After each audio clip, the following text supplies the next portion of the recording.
Hello and welcome to Four Clovers Quilting. My name is Diahn. We are going to start on the June project today. Shelley Robson from the Quilted Forest drew number 8 for the June project, and my number 8 happens to be the Atomic Starburst pattern. This pattern is by Violet Craft, who also does fabrics. Fun, really fun. And it looks so fun to me. We have a template for these diamonds, and these little starbursts are paper pieced. So the quilt turns out to be 62 by 66. So there we go.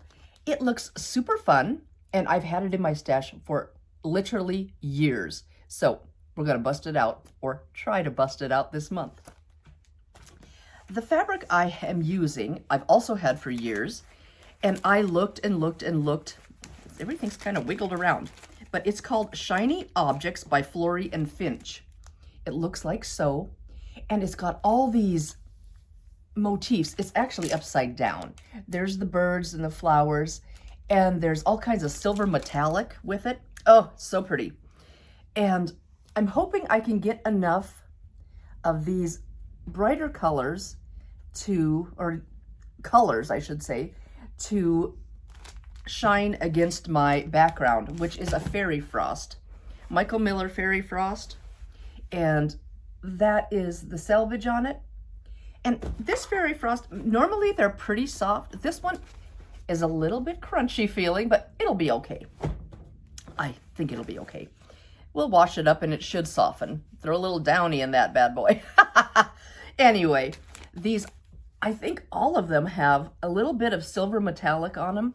So some of them are kind of light, so I'm hoping they will show against the background. So I'm gonna do my best to get this to work out right with the fabrics I have. So why don't we just take a little peek at the fabrics? I'm gonna just turn you down this way and find a little scissor so I can cut this open. And where is it? Oh, it's way down here. Yeah, it's kind of slid around. I've had it in my stash forever and a day. We don't need to pull that up. Oh, hi, Poe. Come over here. Yeah, they don't need to see your rump. Come on. Over here, bud. Come on. There we go. Okay, let's look at these and see what we have. Let's get rid of all these little, and they're sticking to me. Holy smokes, what a day. We made egg bake this morning, a new recipe. I always call it a new pattern, a new recipe. And you know, it didn't turn out as great as I thought it should. But anyway, here we go. We have, oh, yummo, look at that one. And this one, oh, with all those starbursts, and it kind of matches the starburst. Oh, cool. A pretty floral, and they all have silver in it, which is just delightful. This one's pretty plain, but it will be just fine. This one, yum. All these geometric pieces, can you see that? It is really cool. And diamonds and triangles of silver. Love this dot. Oh, so pretty. I love a good polka dot. Oh, and this one has an ombre effect. So hopefully I can get, some stuff in the darker. The light, it'll be all right. Now this one, it may not show very well against this, so that one might be not gonna happen. Also this one, which is kind of a bummer. Maybe I'll use these for my binding or something, or on the back, because there's not much differentiation between the background.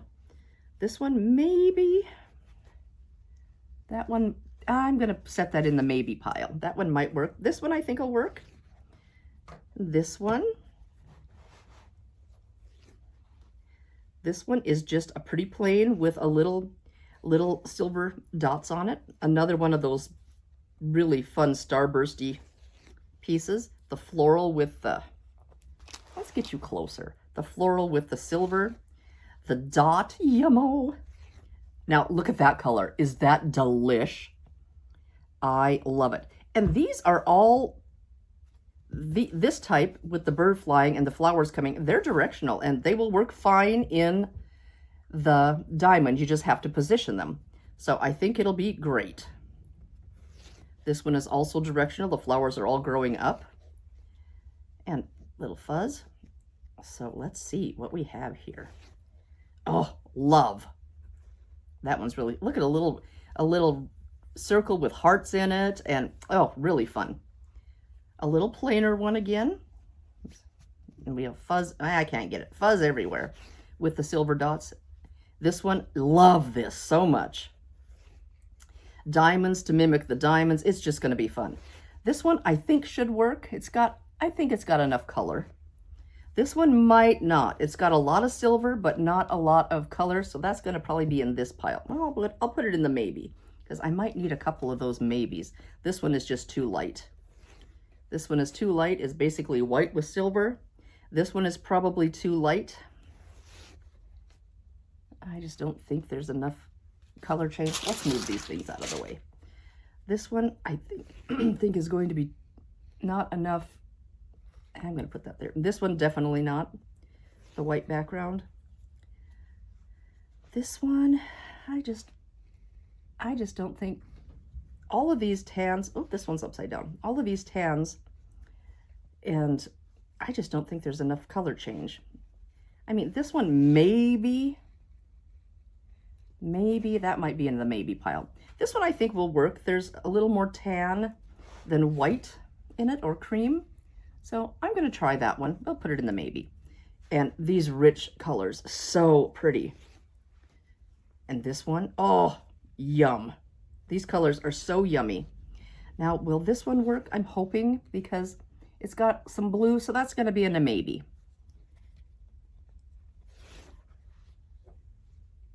Those geometric diamonds and triangles. And it's so cool because there's starbursts in these patterns, in these fabrics, and there's also diamonds, which is so cool because the pattern itself has diamonds and starbursts. So these blues, the jades, the blues, and the magentas, oh, they're so yummy. Oh, and a really nice navy with the dot. So that's what we have, you guys. It's kind of a fun pack. So I'm sorry about my hand. I'm super excited to get started on this, and I have to see how many diamonds I need, and then I'll go from there. So hopefully I can get the diamond out of the side, and if it's directional, hopefully I can get it to be, you know, hopefully I can get it to look right. And then the little starbursts or paper pieces, so hopefully I could just get the little pieces where I don't cut the diamond. So there we go. Atomic Starburst is the June pattern for me. So it's number 8 for everybody else who's joining in this challenge. And it's been so fun. And I did finish the May quilt, and I will get that hopefully uploaded soon. Don't give myself a time frame, because soon. So you guys, we'll see you soon when I get a little bit of this done. I just went and grabbed my OmniGrid. Let's see if you can see it. OmniGrid, it's a fold-up mat and ironing board. So I just went and grabbed that. I'm just gonna try to do a little cutting on this right at my table here. And I'm gonna lay that template down, or lay this ruler down right, line it up right with the, maybe. And I don't know, one of my, where'd I put them? One of my last videos, I think when I did the Wanda quilt, I had all these little tiny pieces of Post-it note, and I said Gudrun to go with her ruler. Gudrun Erla. I couldn't think of her last name. It probably says right on here. She is GE Designs, and I said she's got these ruler stickers that just point, they have little arrows and they point right where you're supposed to go. Well, you know, I had them. I walked up to my board the other day with all my stuff hanging off of it, and there they were. And I said, good Lord, I have them. So anyway, I am going to, and they come in red, purple, and yellow all in one pack. I'm going to go with a little purple.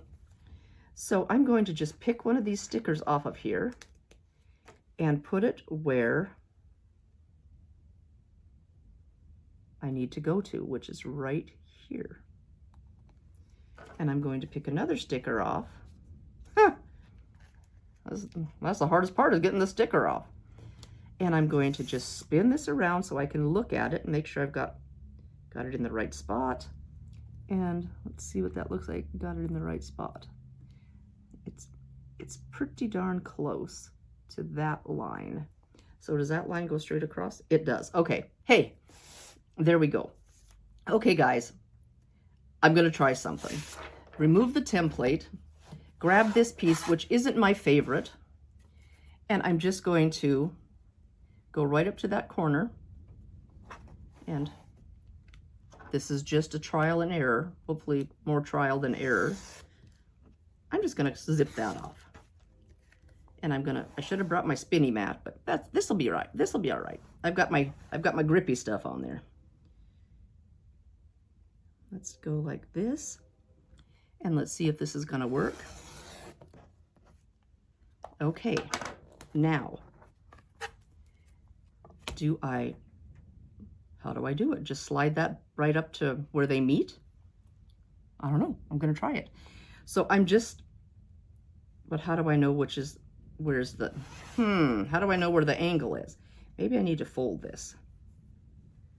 I don't know, guys. This is just me making stuff up. I'm making stuff up. I'm going to just finger press here and line up my point with that. Where is it? Where is the finger press? I need to do it better. Okay. I'm just going to do a scrape. Just do a little scrape along there. Hopefully I can see it. Okay. Yeah, that's better.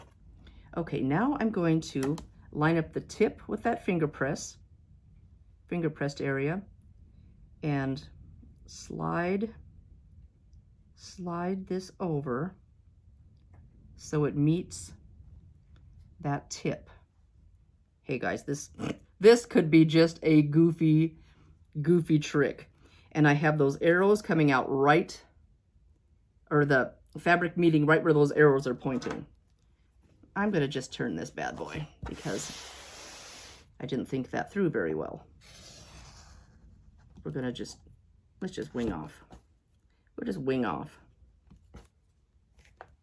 And I'm going to spinny mat would be good. Okay. Ha! Now let's see. Let's see if that is going to, fingers crossed, guys. Let's see if can you see that diamond? Let's see if hey, that is pretty dang close. That is going to work. Hey, yay! So that is how I'm going to do all the diamonds. Then I am going to do the sashing templates, probably with a template plastic of some sort, or I probably can't find the template plastic, so I'm going to just get these drawn on something. I don't want to cut them out, because then you cut out this. Oh, it's just, I want to just leave.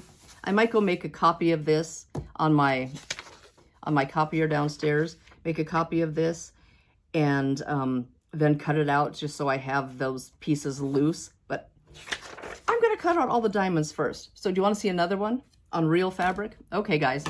Hopefully I don't get this goofy. I'm going to put the fold in there. I'm going to see if this fold will work. Okay, because this is directional. So I want to make it a little straighter than just from the corner. So let's just, I know, the one that actually fits. Let's just scoot this in here.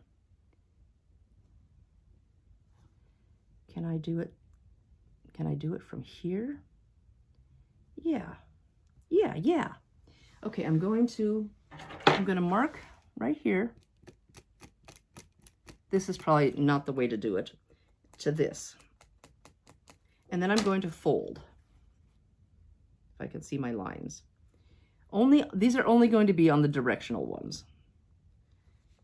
Is this going to work? I don't know. I'm probably making stuff up.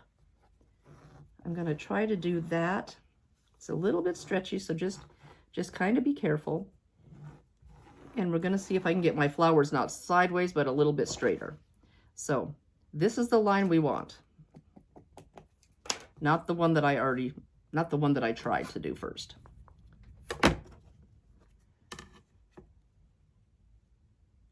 See, I didn't get it very good. I don't know. I just don't know.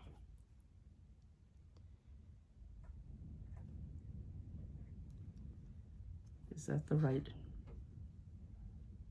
I think that's the right one. So I'm going from that tip to, oh, you guys, I can't see. I can't see it very good.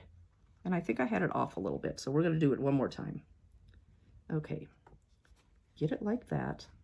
I'm going to have so many lines on it, I won't know what to do. That was right. This up here was not very good. I maybe would use a seam roller on this next time. I only have 30 of these to do. Ah! Let's see if we can get this. Okay, so that's the tip that I like. And here's the middle and the tip. Okay, you guys, I'm trying it. Fingers crossed, because this is one of the good ones. Okay, we're doing it.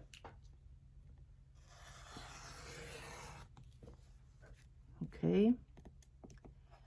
It's going to be a little kitty wampus, but you know, it's going to be fine. That's what I'm going with anyway. It's going to be fine. So now we're going to line this tip up with my little drawn line. Oh, got to scoot it down a little bit. Got to bring this over and up. Okay. That looks pretty close to the middle. Those two pieces look pretty good. Then I got it goofy because I just moved it. Okay, we're going to try it this way. Okay, we're going to start in the middle. We're going to go straight down to this. Where is it? You guys, I'm freaking out. Now I'm scared.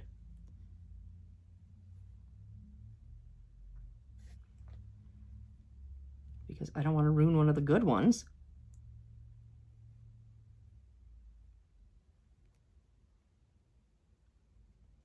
Do I dare? Do I dare do it? I'm going to just lay this on here. I'm going to lay that on there. Hey, that looks, I think I'm doing it. I'm doing it. This one, man, it's not a very good cutting angle. Whoops, there, see, I veered off. Not a very good cutting angle. And I got a little weird thing there. Get rid of it. Still got a weird thing. Okay, guys, I don't know. Now let's bring the template over and lay this bad boy on it. Hey, I think that's going to be close enough. Okay, so I am going to try to do a little harder finger press on those pieces. And these are the extra for the Starburst pieces. And I'm going to go cut 29 more of these. Fingers crossed that this is gonna work. So I'll see you guys soon once I get some more of these rolling. I have sorted my blocks. I think there's one that I have to pick out of these lighter ones. I had 29 of the darker. So I think I'm going to pick this one. But I did run into a little bit of it's gonna be fine. It's just gonna be a little bit different because the diamonds go this way, but the diamond template is too big for this. So they're going to have to be at a little bit, my flowers might be growing like this, and the birds might be flying like this, but it's going to be okay. I've wanted this fabric for this pattern forever, so I'm doing it. So I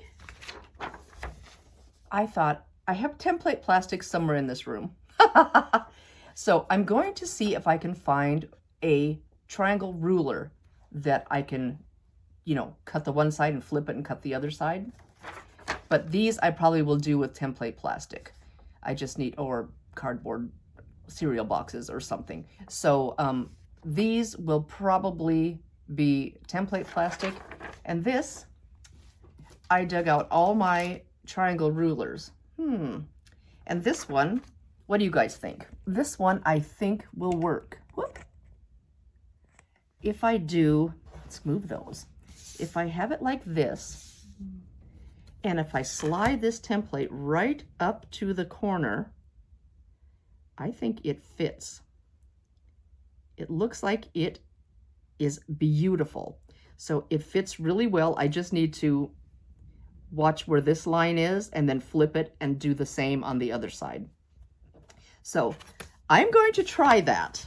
Maybe I'll try it on a piece that is not my favorite, just to see if it works. So I'm going to put some sticky stuff on the back of this, or grippy stuff, I should say. It's not really sticky. I got this stuff from, oh, the wind is going crazy here today. It's just whipping. This is like a 3M transport tape. Transport, yeah. And it's flat, which I like. And I'm just gonna plop that down along here. I like the True Grips, the round rubber pieces. But when I'm cutting on an angle, it's got just enough height that sometimes it wiggles my fabric. So that's not my favorite. I'm gonna just do a whole chunk down the side. That's not my favorite if it's wiggling my fabric, especially if you're cutting goofy angles. So that's that's why I'm going to try this one on this project. So hopefully it will be beautimous. And I'm just gonna do a little teeny one up here and a teenier one at the very tip. See if I can get that. See if I can cut that so it'll just be just at the tip. It's hanging over a little. I'll cut that with my cutter. So there we go. Got that duded up. And I am going to try to cut that diamond out. So I will be back once I get going on that, and I'll show you how I'm going to do that. I'll show you one more time on one that isn't directional. See, my flowers, they don't look too bad. They're not standing straight up, but I think they'll be okay. They're going to be okay because I'm using it. So I am going to just fold this in half, and let's get, I'm just gonna do a finger crease on it. I should get my roller out. Give this a, not too hard, just because it does have a little wiggle waggle to it. Okay, now I'm going to put this in the corner, that on the tip of the fold, and this is on the bottom of the fold. I'm just going to scoot that up to the corner. And I'm going to just cut that off. And I'm going to just cut this off. And I hope these pieces will accommodate the starburst. Okay, I'm going to flip this around. And I think I'm going to flip this around too. I don't need to flip this then. Okay, so now I'm going to put this on the crease that goes that way, this on the crease, and just slide this down until these arrows, see, I'm veering off, until these arrows meet the sides. And that is how I'm doing it. That is how I'm doing it. It's pretty darn close, so I'm calling it a win. Okay, we're just gonna do that, and we're gonna do this. I hope this one worked because I like this dark blue. It's not black, although I do love black. Okay, I'm gonna lay that on there and we'll see. You know, you guys, that is pretty. It is so close that it's a little veered off there, but hey, we got a little bias. We can make it work. So that's how you do a non-directional one. And 28 to go. I'll be back. Little tip. I'm doing, on the non-directional ones, I'm doing corner to corner. And I found my seam roller way better. Way, way, way better. So you might want to try the seam roller if you're trying to do my kind of unconventional method. So That is much better. It doesn't pull the fabric, it just flattens it. And you get a really good press. So just another little tip. Okay guys, I'm back. I went down to my scanner and I scanned. It doesn't look very good because I had folded it. I scanned these two pieces and I cut them out with a scissor, and then I cut them out with a rotary cutter onto these little cardboards.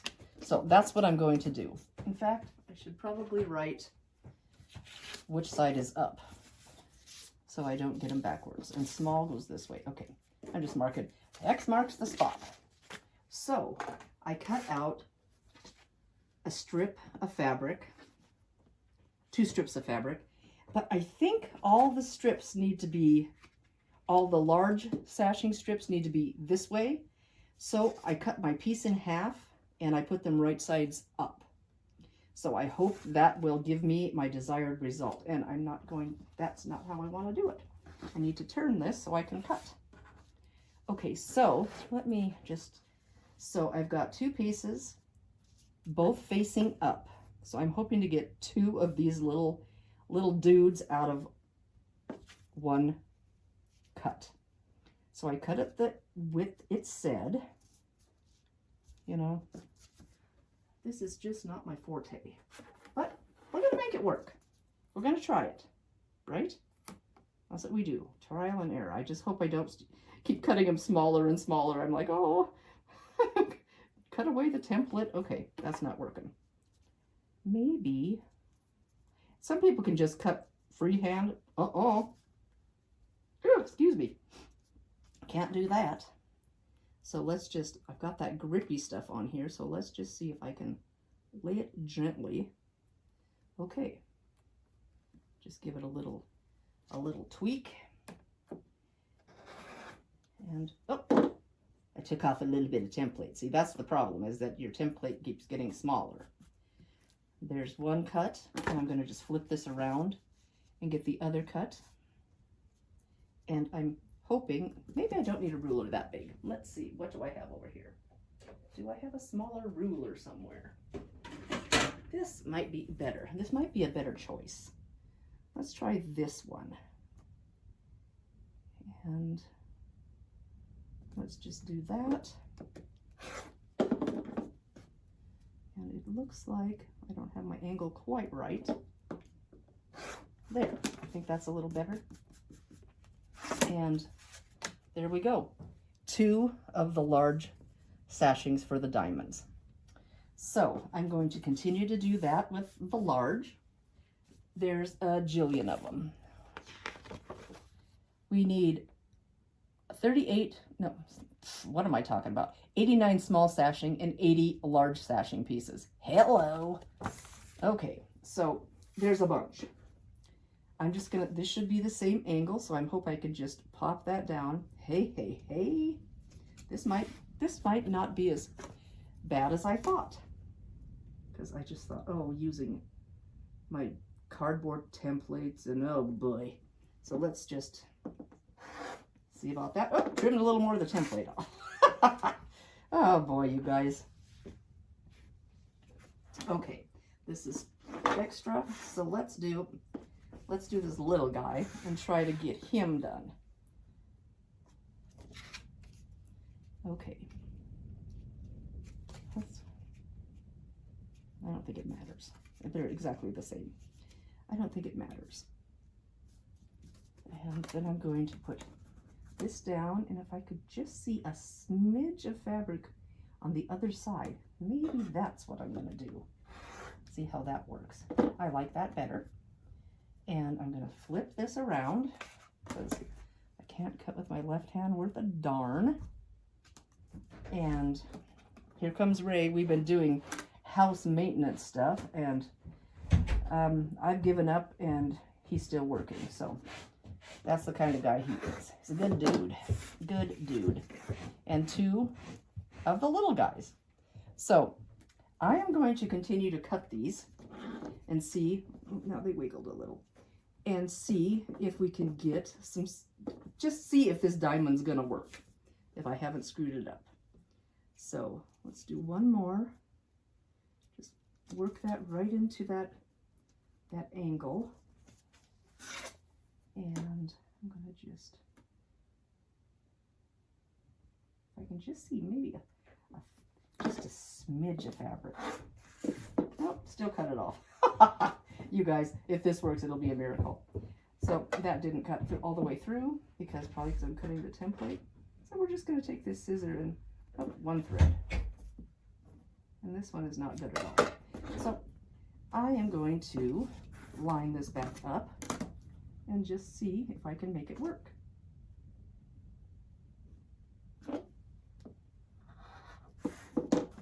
All right, so we have 4 of each. I'm gonna go fiddle with some diamonds and see what I can get. Okay guys, we're gonna try it. I have 1 large, 1 small template and a diamond. Okay, we're just doing this one. This is the one.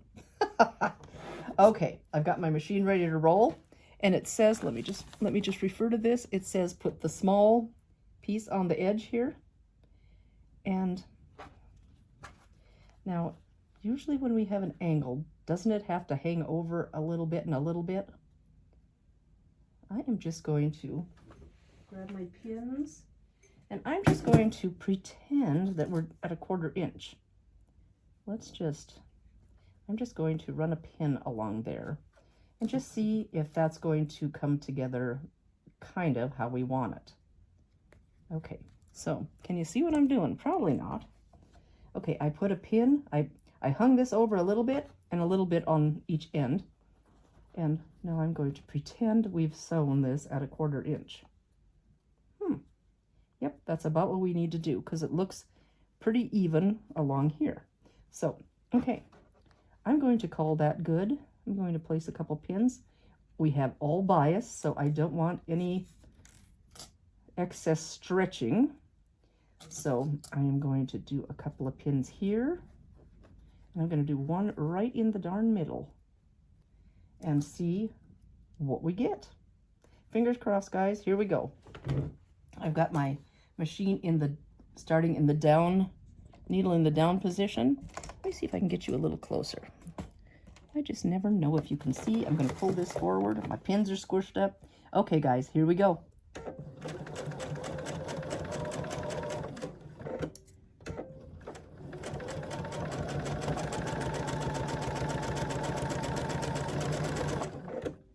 Okay. And where those 2 pieces meet, that should be about your 1/4 inch. So you should be sewing right there, where your needle should just, looks pretty darn good. Okay, guys, fingers crossed that this is gonna be what we need. Move these pins out of the way and get my leader off there. Oh, that is so gross. I still need to do a new leader. Okay, are you ready? The proof is in the pudding here. Can you see what I'm doing? Let's lift you a little bit. Okay, I'm gonna just flip this back. Hey, hey. Oh, it's not perfect, but hey, you know, that line is almost straight, and that line, if I can get it up there, is almost straight. I'm going to get my roller. I usually don't use this thing. I use my finger, but I don't want to stretch. So maybe this would be a little better option because it's just pressing it flat. Hey, well, I'm kind of happy with that. Kind of has a little wiggle-woggle. But then these little tips will be cut off. Well, that one's hiding, so that's okay. Is that opened all the way? Yeah, it looks pretty darn good. Okay, now this one. Did I cut it right? Oh, I freaked out. I thought, oh no, it doesn't look right. Okay, so I think this probably does the exact same thing. We hang over a tidbit here and a tidbit. Ooh, that looks like more than a tidbit. I'm going to do my pinning trick again because that pin is bent. Let's throw it in there. I'm going to just do that. Pose up here. I heard Chrome come clicking over with her little toenails. So yeah, we've got all the cats hanging out. And Ray, I think, is out in the shop. I had a painter come like 3 years ago, and all the hall doors, well, not all of them, a lot of the hall doors in the closet doors in the hall have been sitting in the shop for ever and a day. Okay, that's not right. That is not correct. I don't like that. We have a humpity-doo-dah. So that is not going to work. Maybe we need to line it up with that edge. Maybe we need to line it up with, let's see what that looks like. Ooh, I don't know, guys. This is spooky. I'm going to hang that over about a 1/4 inch. See what we get, about a 1/4 inch. I'm going to just try to do a little pinning. And I don't want to stretch anything. So I'm just going to gently lay that down. Looks like this pin's bent too. All my pins are bent. What the heck? And this looks like it's, I mean, we just have a smidgenet at the end. So let's just see what this looks like. Okay. That is better. But see it, now why is that like that? That I'm not loving. I am not loving. See? You guys, I'm going to have to do some thinking because I don't think we trim this block up. I think this should have been correct. So, it says, yeah, just sew it, and it shows it just right. It doesn't show that we should trim it. It doesn't show anything like that. Well, after joining the templates, ensuring they align as desired, remove all the paper from the blocks. Oh, that's for the other. That's for the Starburst. So one of the small sashing strips to the top left, and so a large sashing strip to the top right. Well, it looks weird to me. I might just bring it down a smidge and try to sew it. Okay, guys, I'm kind of puzzled because this I cannot get to fit. So I'm going to try something else. I took a piece the same width as the large sashing, and I'm going to try something. I'm going to put it so it's longer up here and longer down here, and I'm going to sew it on and use the diamond as a template to cut it. I don't know if it'll work, but I'm going to try it. So I'm going to get everything pinned on, and I'm not sure if I need this longer because I don't think it keeps going that way. I don't think it keeps going up, but I'm going to try this. Okay, so let's get you up here, and I am going to get my threads here, and I am going to, what was that noise? That was weird. Made a ding-dong noise. Okay.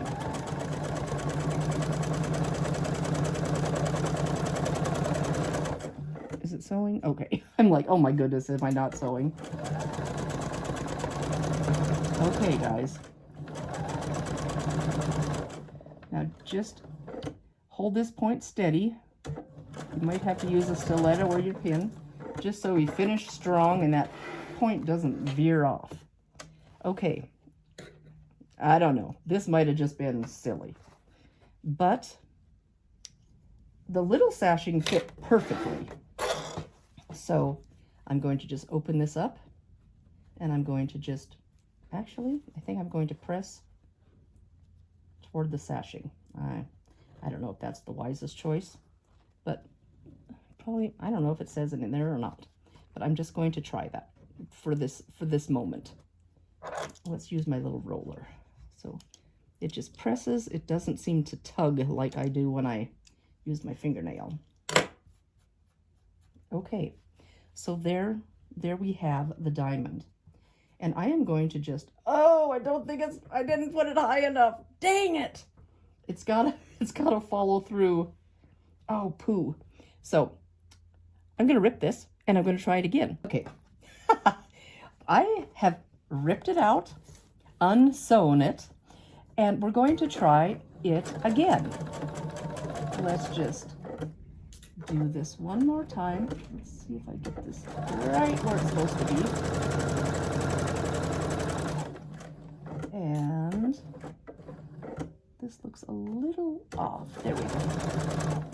It looks like it wants to just slip over. So let's just hold that strong and steady.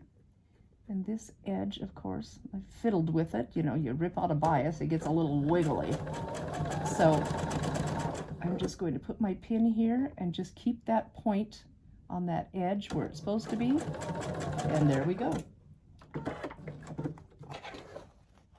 Okay, guys. Now let's see what we have. Okay, I'm going to open that up. Hey, it's the colored side without the sashing that comes up. So we don't need much below that. Nothing below that. It just needs to follow that line. Okay, it's this side that the top goes high. So, okay. I'm going to again press the sashing out. I don't know. We'll see how that works with the light sashing and the dark fabrics, but we'll see. We'll just try it for this one. Just give that a little roll. That wants to turn under. I can feel it. Okay. All right, guys. Now let me get my little board. My little board. Let's see if we can get a diamond here. Okay, let's flip this way. I hope you can see what's going on. Flip this way. Now, what do I have over here that I was using as a ruler? I didn't. You know, I've got all this stuff everywhere. You think I'd have something to cut with. So I'm just going to use this straight edge. It has nothing to do with the clearly perfect. I'm just going to use it. So I'm just lining up my ruler with this edge, and I'm just going to zip it right off. Let's get these strings off of here also.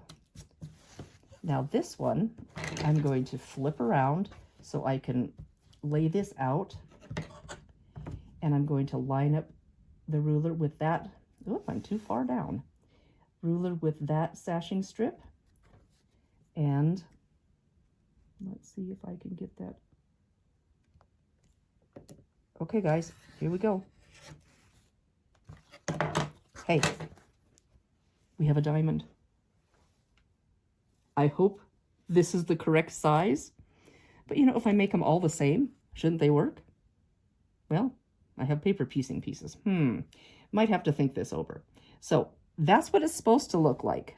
I just couldn't get this sashing strip. Well, let's take a look at the sashing strip. How did it differ from... See? I knew it was different. Now that's weird. So if I line the sashing strip up and I line it up here, I am this much off. See where the my yellow is? That's where this, yeah, no wonder it didn't work.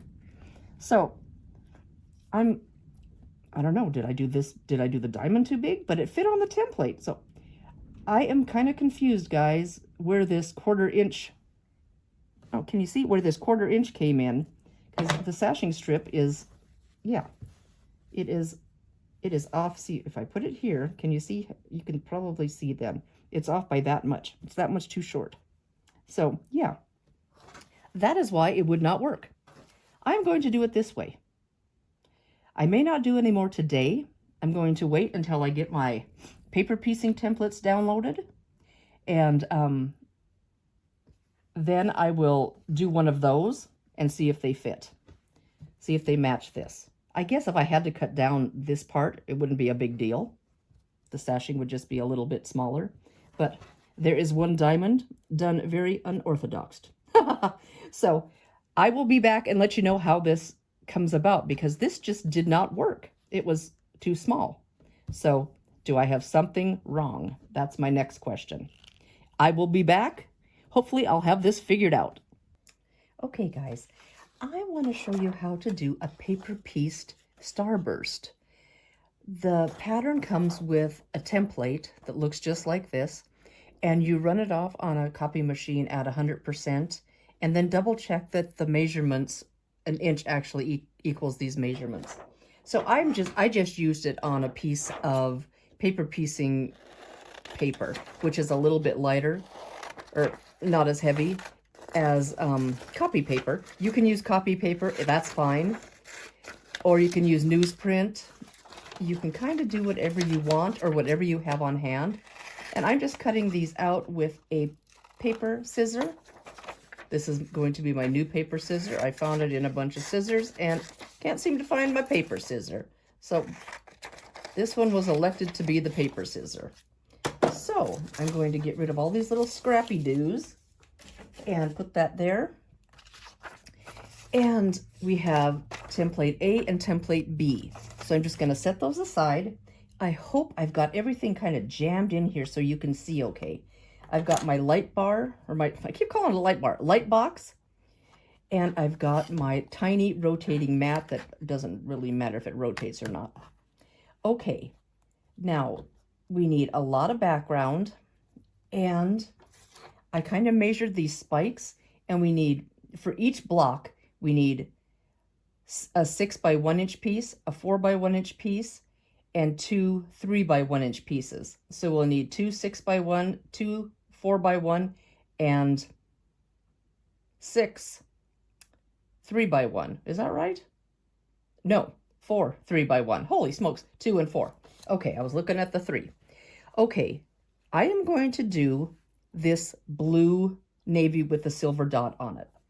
So I am going to try to see if I can get my 6-inch pieces first.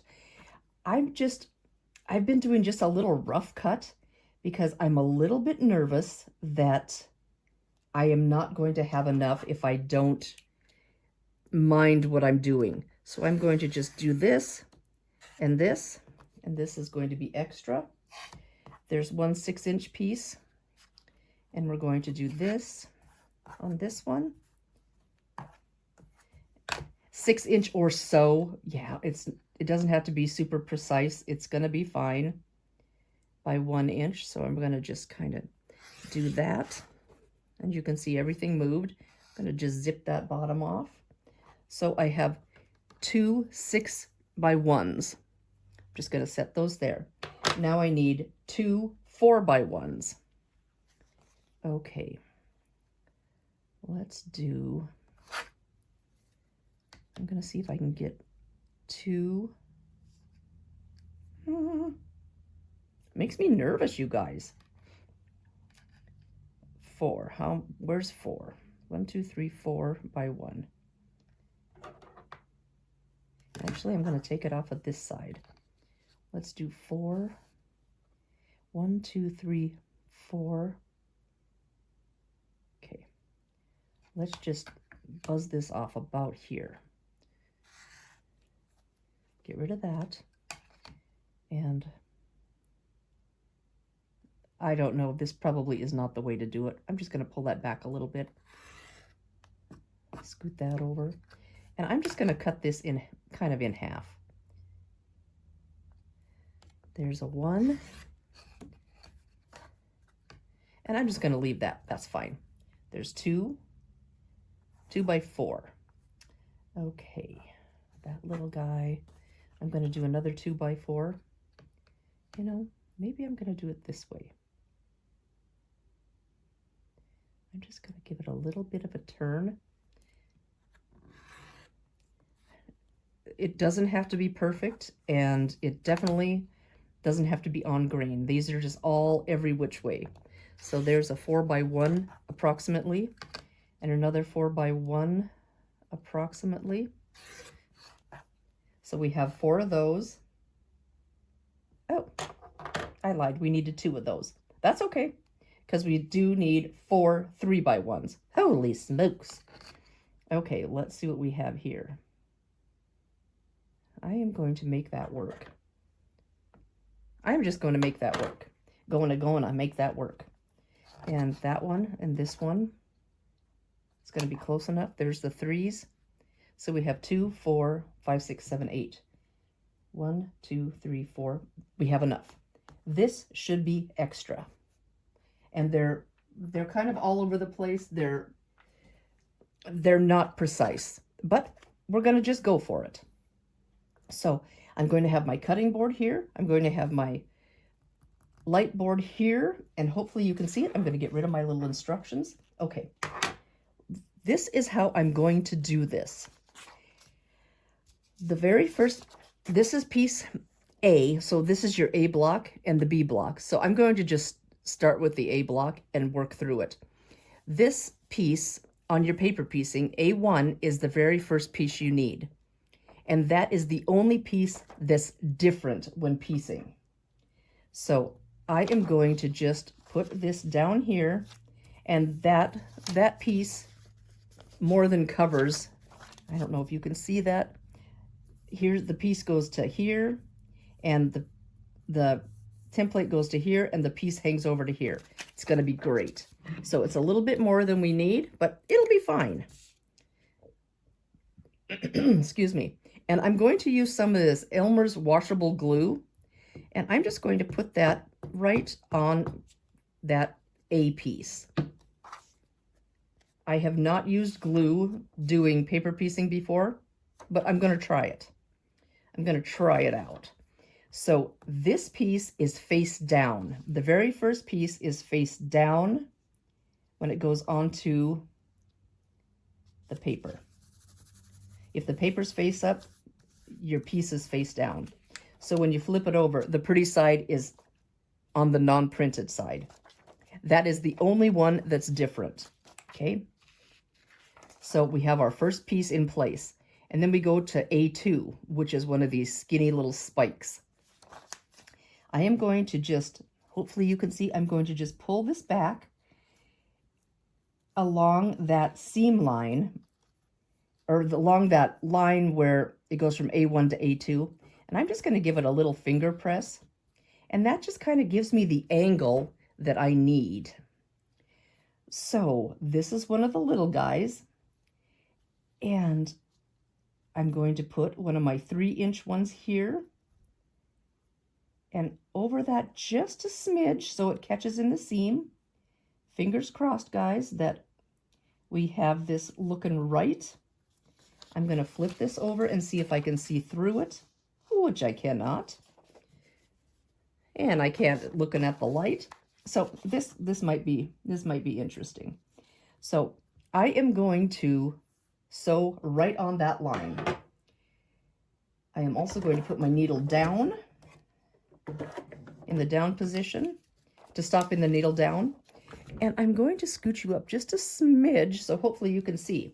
So I have A1, A2, and we're going to sew directly on that line, or as close as you can get to that line. Because I'm not a very good directly on the line kind of gal. So I've not really backstitched, but I might do a little backstitch. I'm starting off the paper, or off into the seam allowance here, and I'm just going to be fine here, but I might backstitch when I get down here. I think I sewed on the wrong piece. Oh, you guys, I'm starting off crappy. Yeah, okay. I love to shorten the stitch length and have to rip it out. That's a good time. So we're just gonna pretend you don't see this. Don't do what I'm doing. It's full disclosure here. Don't do this. But you know, if you do, you do. It's fine. But I'm not taking a break. I'm not stopping. I'm just showing you. So I sewed between the 2 and 3, or I sewed on the 2 and 3 line, or whatever that is. So I've got a little dorky thing going on. Okay, see, I missed half the piece. Okay, so let's pull all these strings out of here. It looks a little beat up. Okay, let's try it again. I'm going to try to set this where it needs to go and sew on the correct line. between the A and the A1 and the A2, not the A2 and the A9. That's silly. Silliness, I say. Okay, now let's just see if I can look at the sky and see if I can see it. Okay, here we go, guys. We're going to try it again. Do I have it on the right line? A1, A2, I'm going right there. It gets a little confusing because you're sewing on the back side, you're not looking at your fabric. It's a little confusing. I'm going to just hit a little back stitch right there. And why does it keep going? Okay. I don't backstitch very much, so I don't know what I'm doing. Okay, I'm going to clip my strings. Okay, here we go. We have piece 1 and piece 2 on there. So what you do is on the seam you just did, you fold the paper, you put the paper side up, you fold the paper down. Okay? Oh, I hope this is going to work. Oh, it should. I'm having faith, guys. I'm having faith. Fold that on that seam. Can you even see what I'm doing? Fold it on that seam. And then this is an add a quarter ruler. You do not need one of these. I have a 6-inch and I have a 12-inch, but they're pretty handy. They're kind of cool. It's almost like a block lock. It's got, on the 1/4-inch line, it's got a little lip here. So it just helps you get your 1/4-inch seam. So you just butt that edge right up to that paper and trim off all the stuff. Hopefully that was right. I was brave. Okay, then I'm going to flip it over and pull this down. Okay, guys, here's the proof. Let's see. And I'm going to flip this over and, oh, piece A, you can tell, is covered with that blue. I don't know if you can tell, but if you hold it up to the light, that piece extends well beyond that. So I love that. So now I'm going to just do a little dab of glue because these pieces are tiny. I don't want it to move. I don't want it to get a little wrinkle in it. So I'm just putting a little glue on there and giving it a press.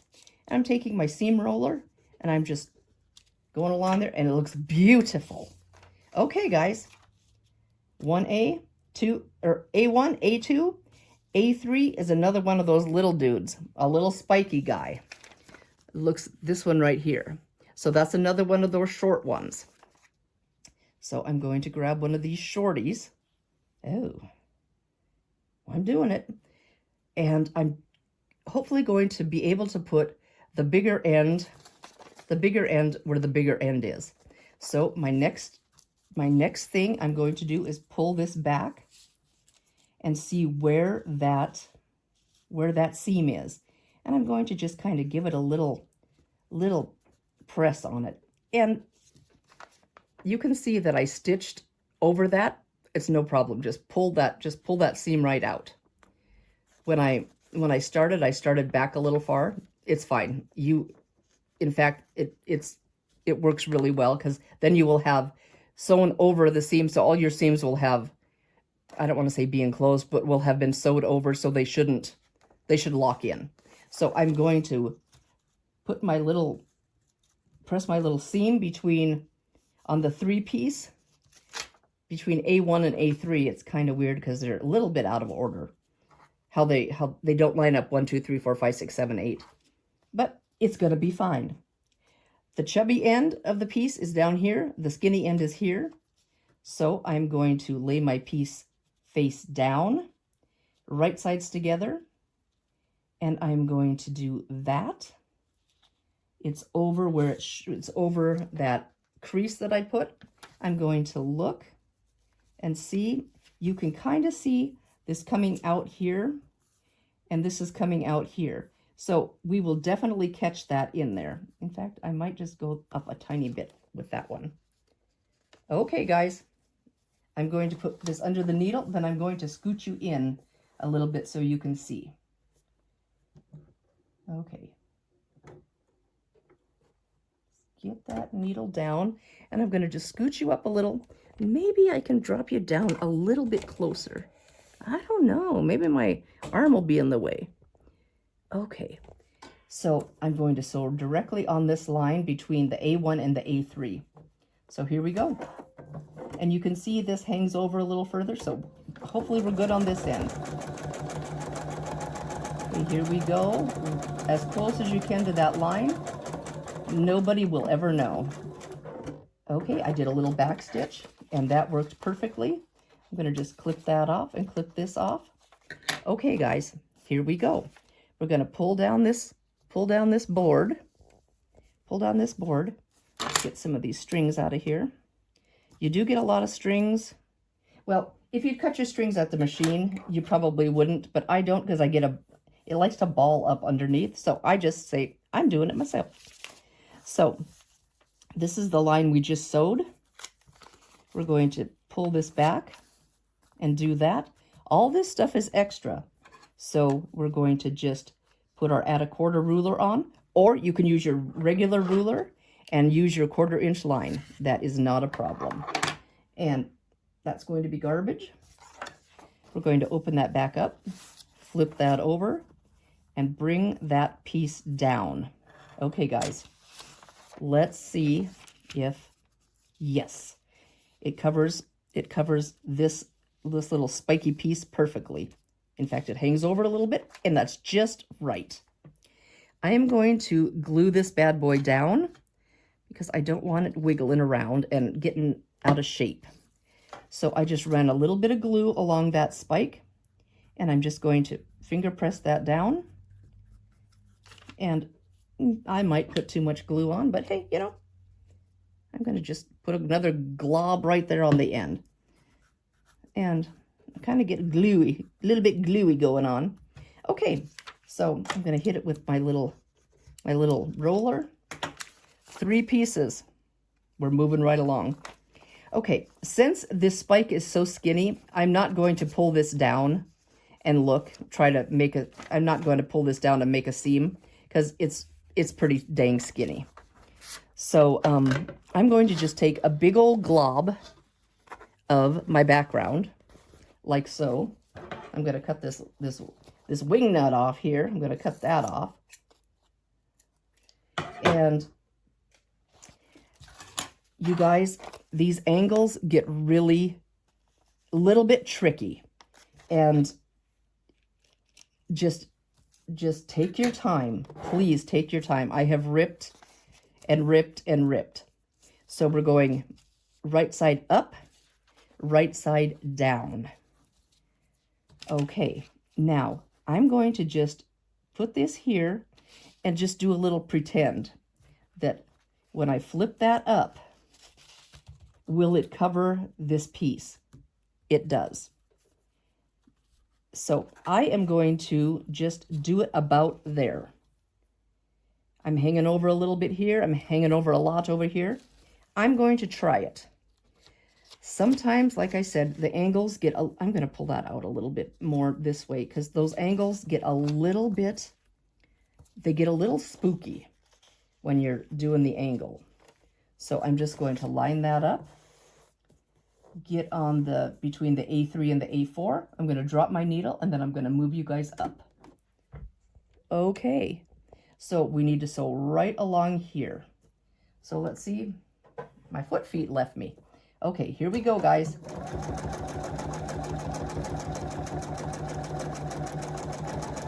Okay, and I'm just gonna do a little back stitch there and see if that is what we need. Fingers crossed. I have had trouble with the A5, the really long spike, and the A7. A7 I think has given me the hardest time. But we're gonna learn this together because these get a little tricky if you have not done them before. The line that we just sewed, we're going to, and we have that glued, so just don't worry about that. Just pull it down to that seam. That glue will release. Just pull it down to that seam. Put your add a quarter on there and just call that good. And this you can just go zippity doo dah. And you have another piece for something else. Just get some of that stuff off of there. close up my cutter. You need kind of a little nest, and you can press with a real iron instead of just gluing and finger pressing. That is absolutely no problem. I'm dragging these pieces around. Okay, so now we're going to flip it over. Get some of these strings off. And we're going to open this up. And see there's a funny angle here because it's only sewed part of the way. So don't worry about that. And we're going to, yes, you can see that this A4 is definitely covered by the fabric. So I am going to put a little glue on that bad boy. I'm going to see where it's at. I'm going to look down here, and I don't want to really put the glue on that spike because we're going to have to pull it back. Pull that fabric back to look. So I'm just going to do a little like that. A little like so. And I'm just going to kind of press this down, press it away, and just smooth it towards that glue. And I'm going to hit it with this so it's nice and crisp. Well, it kind of got a little baggy there. I don't like that. I think that's going to be cut off anyway, but I'm going to just press that down with my roller. Okay, so this is nice and stuck down.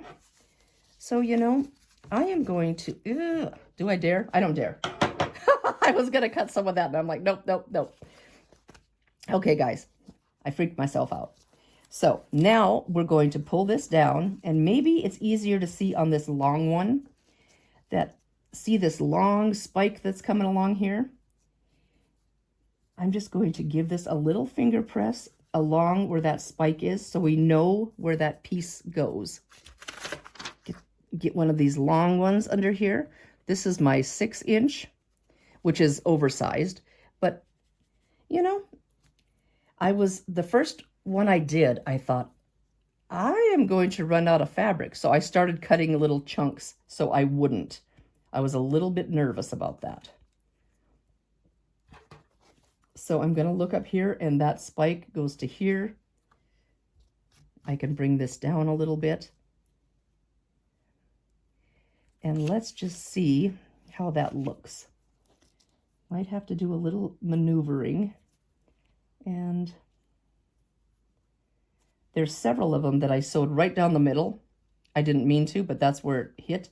And it wouldn't fold one way or the other. So I did a lot of ripping.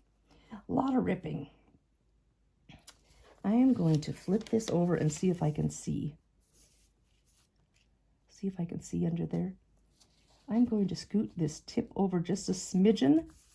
And I think that one's good. Okay, guys. I'm going to put this under the needle, then I'll move you up. I just want to, while I've got a grip. That's hilarious because I never have a grip. Get my needle down. Okay, guys. I'm going to move you back up. We're going to sew between this 4 and 5. This long line to the point.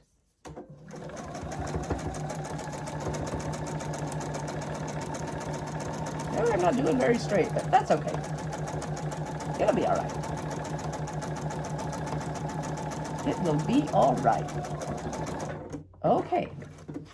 Yeah, got a little wiggle in it. So, okay. Okay, guys, this is the part that always gets me nervous because I have had to rip this long piece out many times. So I'm going to, got too many things. I'm going to flip this back. Oh no. Do I even have that caught? Oh, I do. Oh, it's under here. What am I doing? Okay. Whew, I was thinking that wasn't even sewn. Okay, guys, we're cutting it. Fingers crossed that this is what we need to do. I'm cutting that, and I'm going to cut this little chunk off. You get kind of some strange looking pieces, and I'm just gonna whiz down like so, just to get that out of my hair. So, okay, we bent that over, cut that off. Now, please let this cover. Please let this be good. Okay. Looking down at this, you can see the shadow of the fabric covers that spike, even though my Don't look at my line. It kind of went weep into the spike. It'll be okay. It will be okay. Now I'm going to put a little glue on here to hold that spike down. And just, I kind of start in the middle and just work my way down. And just press, press, press, press. And then I'll use my little roller, and it just lays really nice and flat. Okay, guys, we are over halfway done. Three of the spikes are on.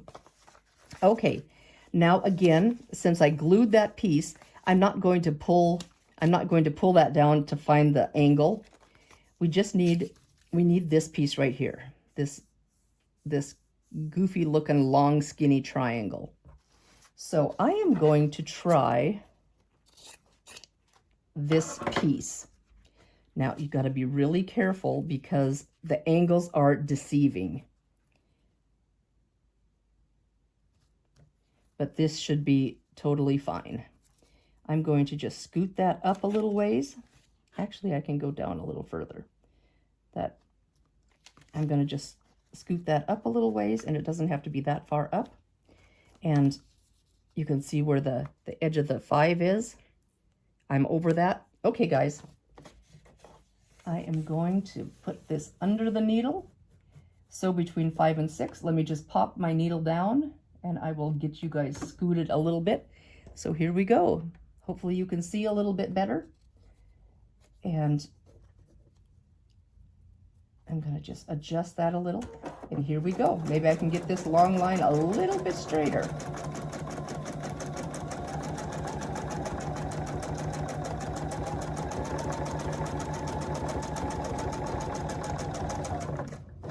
Whoa!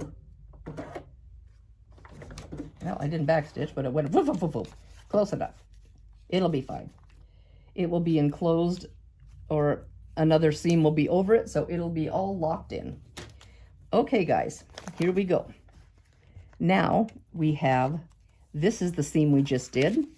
So we're going to, and don't be alarmed, there's glue on that little spike piece. So just pull that down till you get to the seam. It's kind of tender. So here's the seam. That's where we sewed. Put this add a quarter on, and I should have used my bigger one, but it'll be okay. But there's not much down here. And I'm just going to slide that and just zip my glue sticking, zip that off. Okay, get some of this in my garbage. Okay, fingers crossed that when we open this back up, flip it. When we open this back up, oh, it covers, and it does. So that is great. I'm going to put a little glue along here because here's one of those spikes. So I'm going to just kind of bypass that and just glue right along there.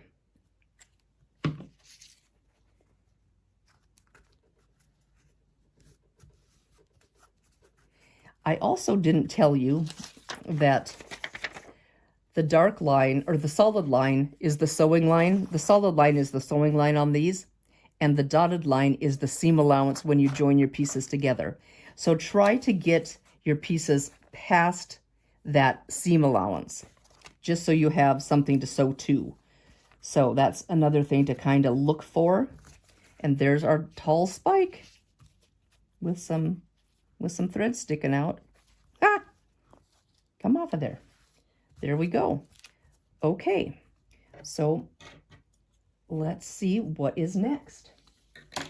I'm going to peel this back, and I think it's about right here. Yep, here is this one, and I'm just going to pop those seam. There's a couple of stitches here. I just popped those open and called it good. And I'm just going to give it a little finger press here. And this is that, oh, A7, which always gives me trouble, you guys. Trouble, I tell you. I'm going to use this bigger piece because it's kind of got a, it goes a little bit deeper, and it's a little deceiving.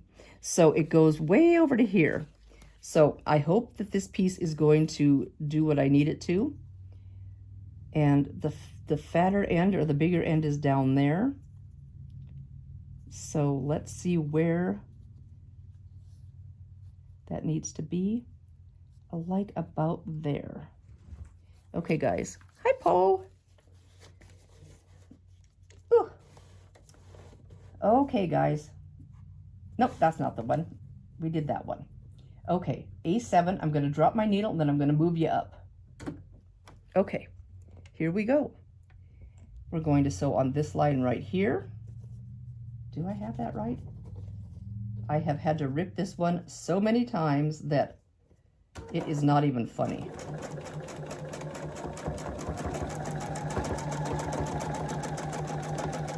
Okay. Okay. That seemed to go smooth, so hopefully that piece covers it, and we are looking good. Okay, I'm just going to do that, and I think that is all covered. Okay, guys, I'm trying it.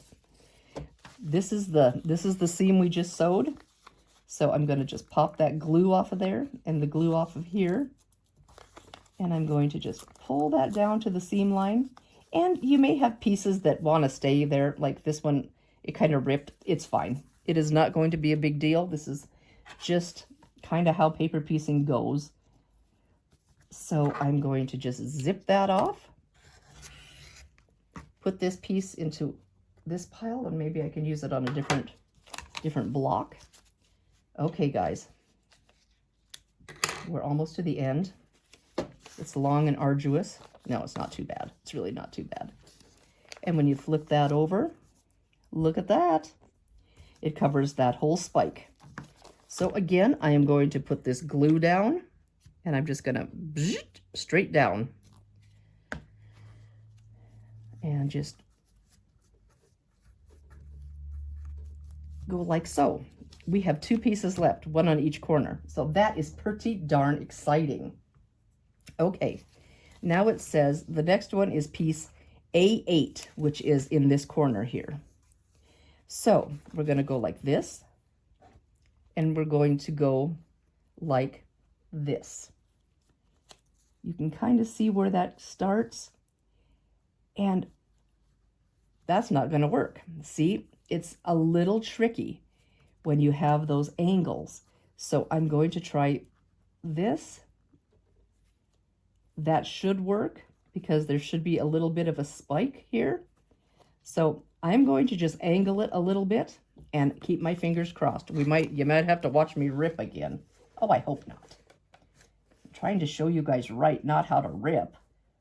I'm going to just drop my needle, and I will be back to move you here in just a second. Okay, let's get you up here. And this is the line right here that we're sewing on.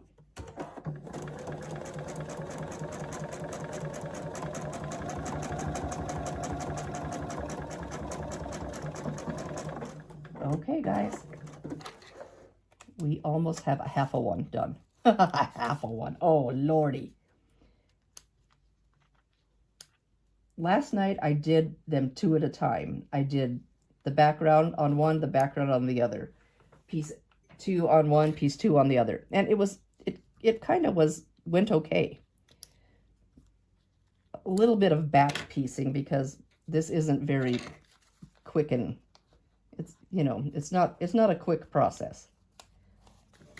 And the angles always pose a little bit of a problem. Okay, so if I flip this up, it covers that whole corner. I can see my fabric or my paper underneath. So here we go. We're going to drag this over, fold where the seam line was. And of course, I glued it, and boy, did I glue it. I glued it really good. And there's a little paper there, but it's not going to matter. It's just your foundation, so it's going to wash out. So I just pull that down to the seam. It's a lot of repetition, so you'll get really good at it, I promise. And we're just going to buzz that off.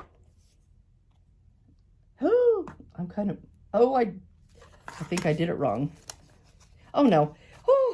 I saw this big fat piece and I thought, oh my word, I cut off the piece I needed.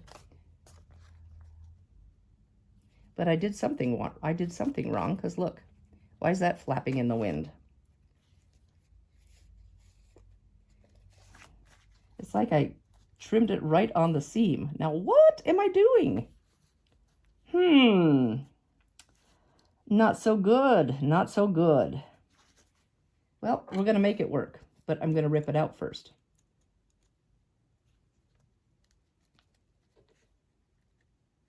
Now, what did I do? See, look, I trimmed a little bit of everything. Yeah, we don't want to trim right on the seam. That's no good. That is no good. I should probably just sew and not talk, but you know, trying to show you, but don't do this.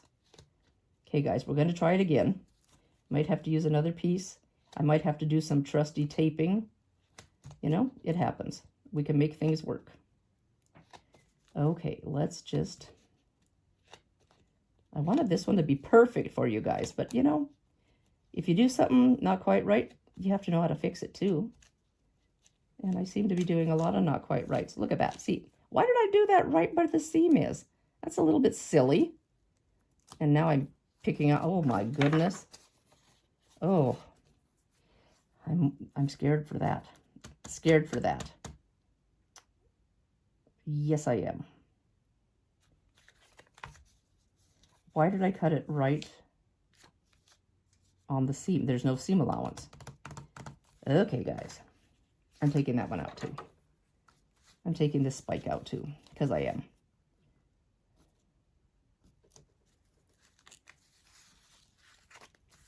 Because I am.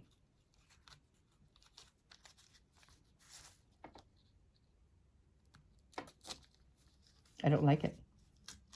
I don't like it. See, it's that stinking A7. It got me again. It gets me every one. Every time I think I have to rip A7 out. Now it's become kind of a thing. Okay, I'm going to rip that out.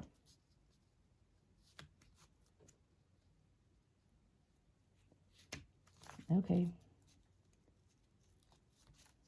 See, now if this happens, hopefully you have extra fabric, because I don't have much extra fabric. So that's the part that kind of freaks me out with this. I've got a ton of background, don't get me wrong. It's these spiky dudes that I don't have a lot of, because I'm using the 10-inch layer cake squares for my diamond and my two halves of these Starburst block. Okay, so if this happens, you just go and do some surgery on it, and it's coming off, and we will make it work.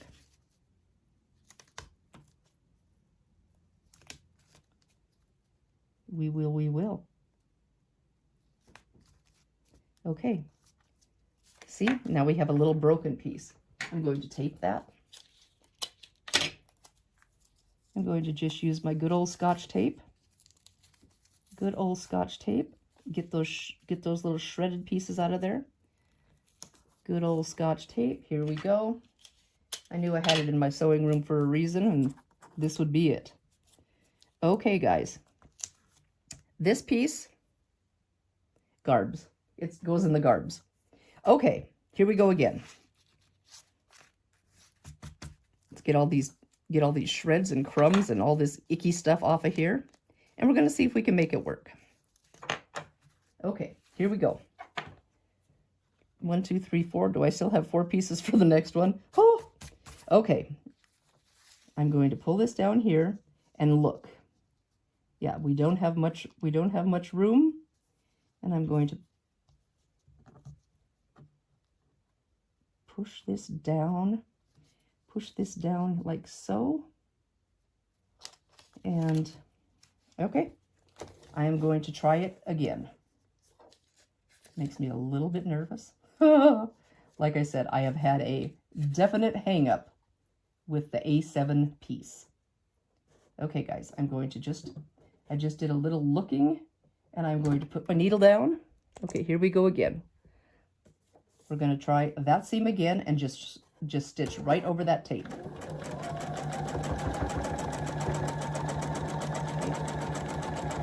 It's going just perfect.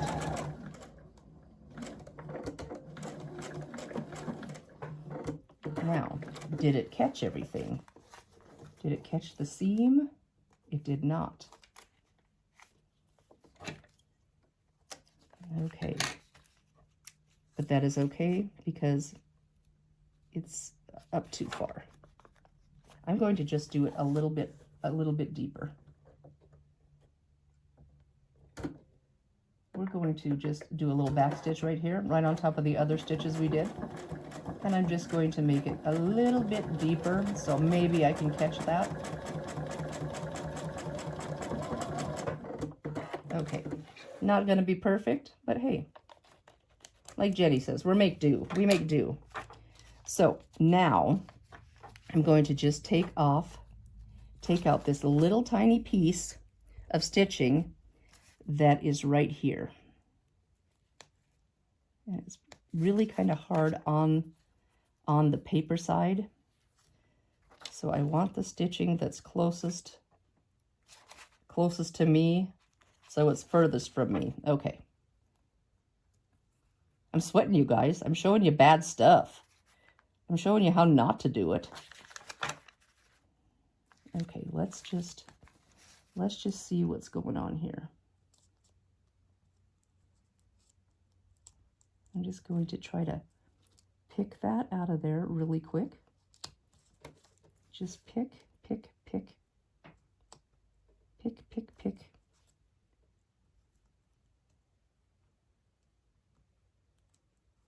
Don't do all these dumb things I did. That was silly.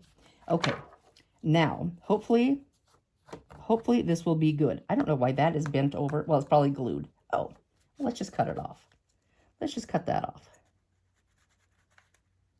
If I had a scissor that worked. Let's get the big boy.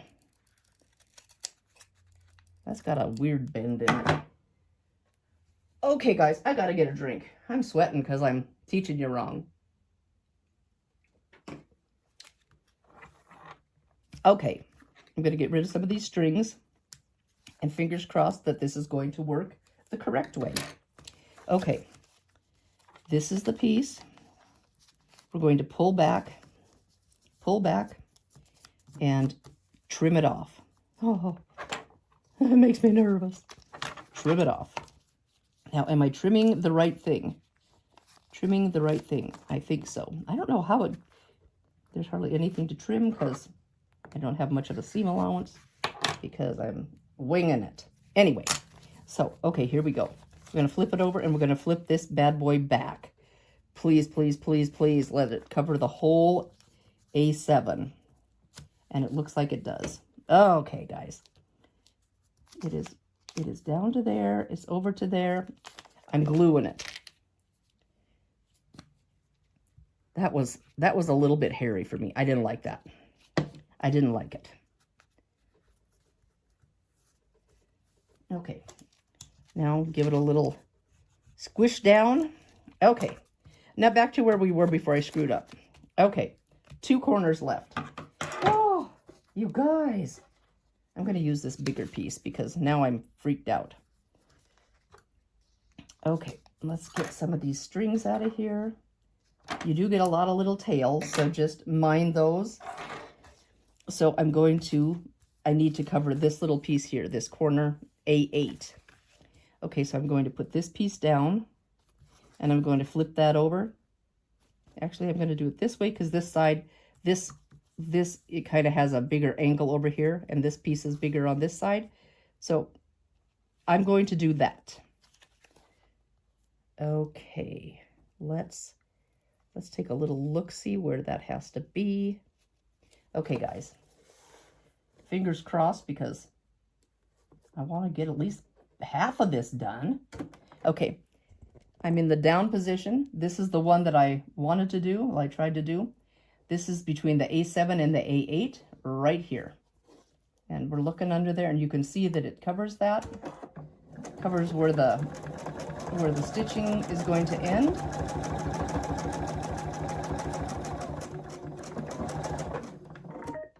Oh, there we go. And I've got kind of a globule there because I've got the tape and everything else going on. But let's just take a look.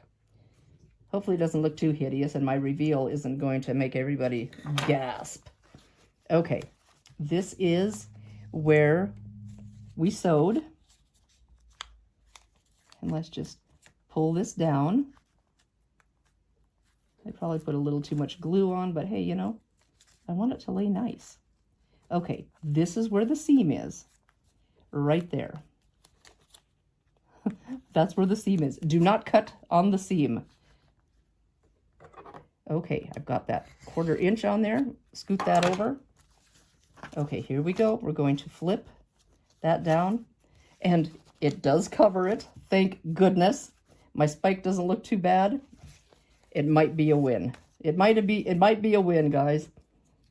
Okay, then I'm just going to glue this bad boy down just so it stays in place when we're, and I'm going to pull these dark blues off of here because I don't want those showing if for some reason it wanted to be silly. Okay, so there we go. I'm going to just roll it so it's nice and flat. Okay.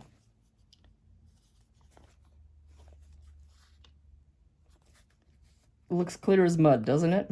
It's beautiful. I think I have a little problem here, but you know, I think it's, do I have a problem there? It's in the seam allowance. We're going to call it good. So now I have this A9 to do, which is like a wider, thin triangle. So will this cover that? It will, but it's a, I don't trust it. I don't trust myself. I would rather have a little too big of piece than have to do what I did already. That was icky. This side of the triangle is a little fatter, so I'm going to put this fatter side there. And let's just kind of see where that,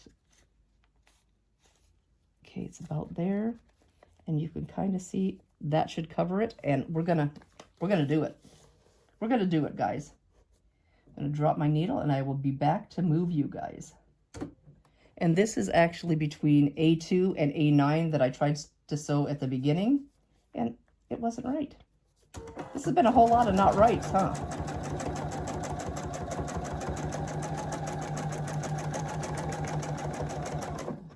I never said I was the paper piecing guru, but I have done a couple of things with paper piecing, and I do enjoy it, but the angles are a little challenging. And this is all angles. Oh. So, okay, guys, here we go. Gonna scoot you down. We're going to flip back the seam we just sewed and pull that glue. I should maybe have a thinner glue stick. That might be a good thing. Thinner glue stick. And then that's the seam. I'm just going to press that down. And do not cut over your seam. That was silliness. Okay, here we go. I'm getting this blue stuff out of here because I don't think it'll show through, but it might. And look, thank goodness it covers that whole thing. And I'm going to just glue this bad boy down. Got a little bit of blue from the glue. Okay, you guys, there it is. And it looks, oh, there's strings there. I'm like, what did I do? There's strings under here from where I ripped. Thinking, why does it look disastrous? I'll fix that in a second, but you guys don't need to see that. And I'm going to put a little glue, more glue here in this corner to just, yeah, I'm probably gluing everything. Why don't I put it here? Put it on the fabric instead of on the light board okay. Looks beautiful. Okay, don't look at this. It should have been a little bigger, but it's okay. It'll be caught in the seam allowance. It'll be fine. Okay, throw this away. Well, hi, Chromer. Okay, guys, here we go. Here we go. I promise, well, I don't promise. I hope it will look better. So now what we do is we cut around the shape on the dotted line. Be sure to check your patterns to see if the dotted line is actually the cutting line. It may be different. Let me just say cut on the trimming line. It might be dotted, it might not be, it might be dashes. So just consult your pattern to see what the cutting line looks like. And we're going all the way around and getting this extra off. And there we go. There it is. Half of it. Yeah, I'm gonna work on getting these few strings out of here. And these are two I did last night. And we have A and B, and we put them together just like that. And you can see I have an extra piece here because I goofed something up. You're never gonna notice that. Let me show you how to sew this together. Let's get rid of some of this. Get my pins. Okay, how I sew these two together is I poke a pin right in that corner. And I poke a pin through, if you can find that corner. Whoops, now I lost it. Oh my word.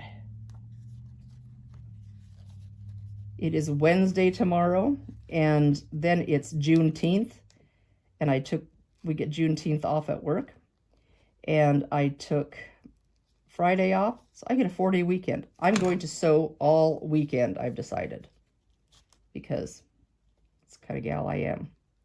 I did clean my room a little bit. I'm having a heck of a time poking this pin, because I'm talking. And then we're going to try to poke it right through that corner. And of course there's choices. Hey, that looks, that's a little high. That is better. Okay, I'm poking the pin through both of those corners. So let me cut this thread.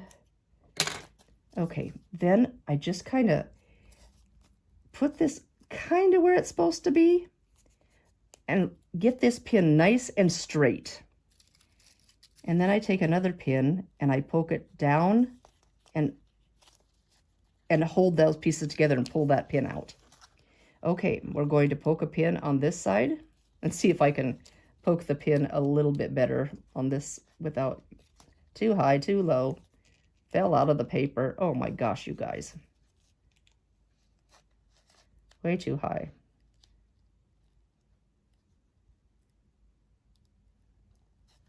Okay, poke a pin from this corner to that corner, kind of lay it down, get it to stand up straight so it's looking pretty good. And then I just poke straight down and around. That's still standing up good. Great. Then I'm going to just kind of poke a pin here in the middle and see what I get. And there's a lot of fabric through there. And it's coming through about where it should be. So I am also going to just stand that bad boy up, and I'm going to scoot down a little bit because there's a lot of fabric there. And I'm going to just poke a pin in there and pull that one out. So there we go. Okay, guys, I'm going to just whiz down and sew this. So I'm going to take it off back stitch, and let's see if I can get a half done for you. Holy smokes, that was rough.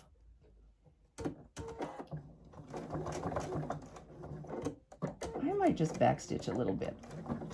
Okay, pull the pin and just sew right on that line. Hopefully everything is matched up beautifully.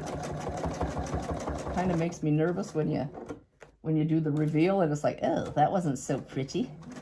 Wasn't so pretty.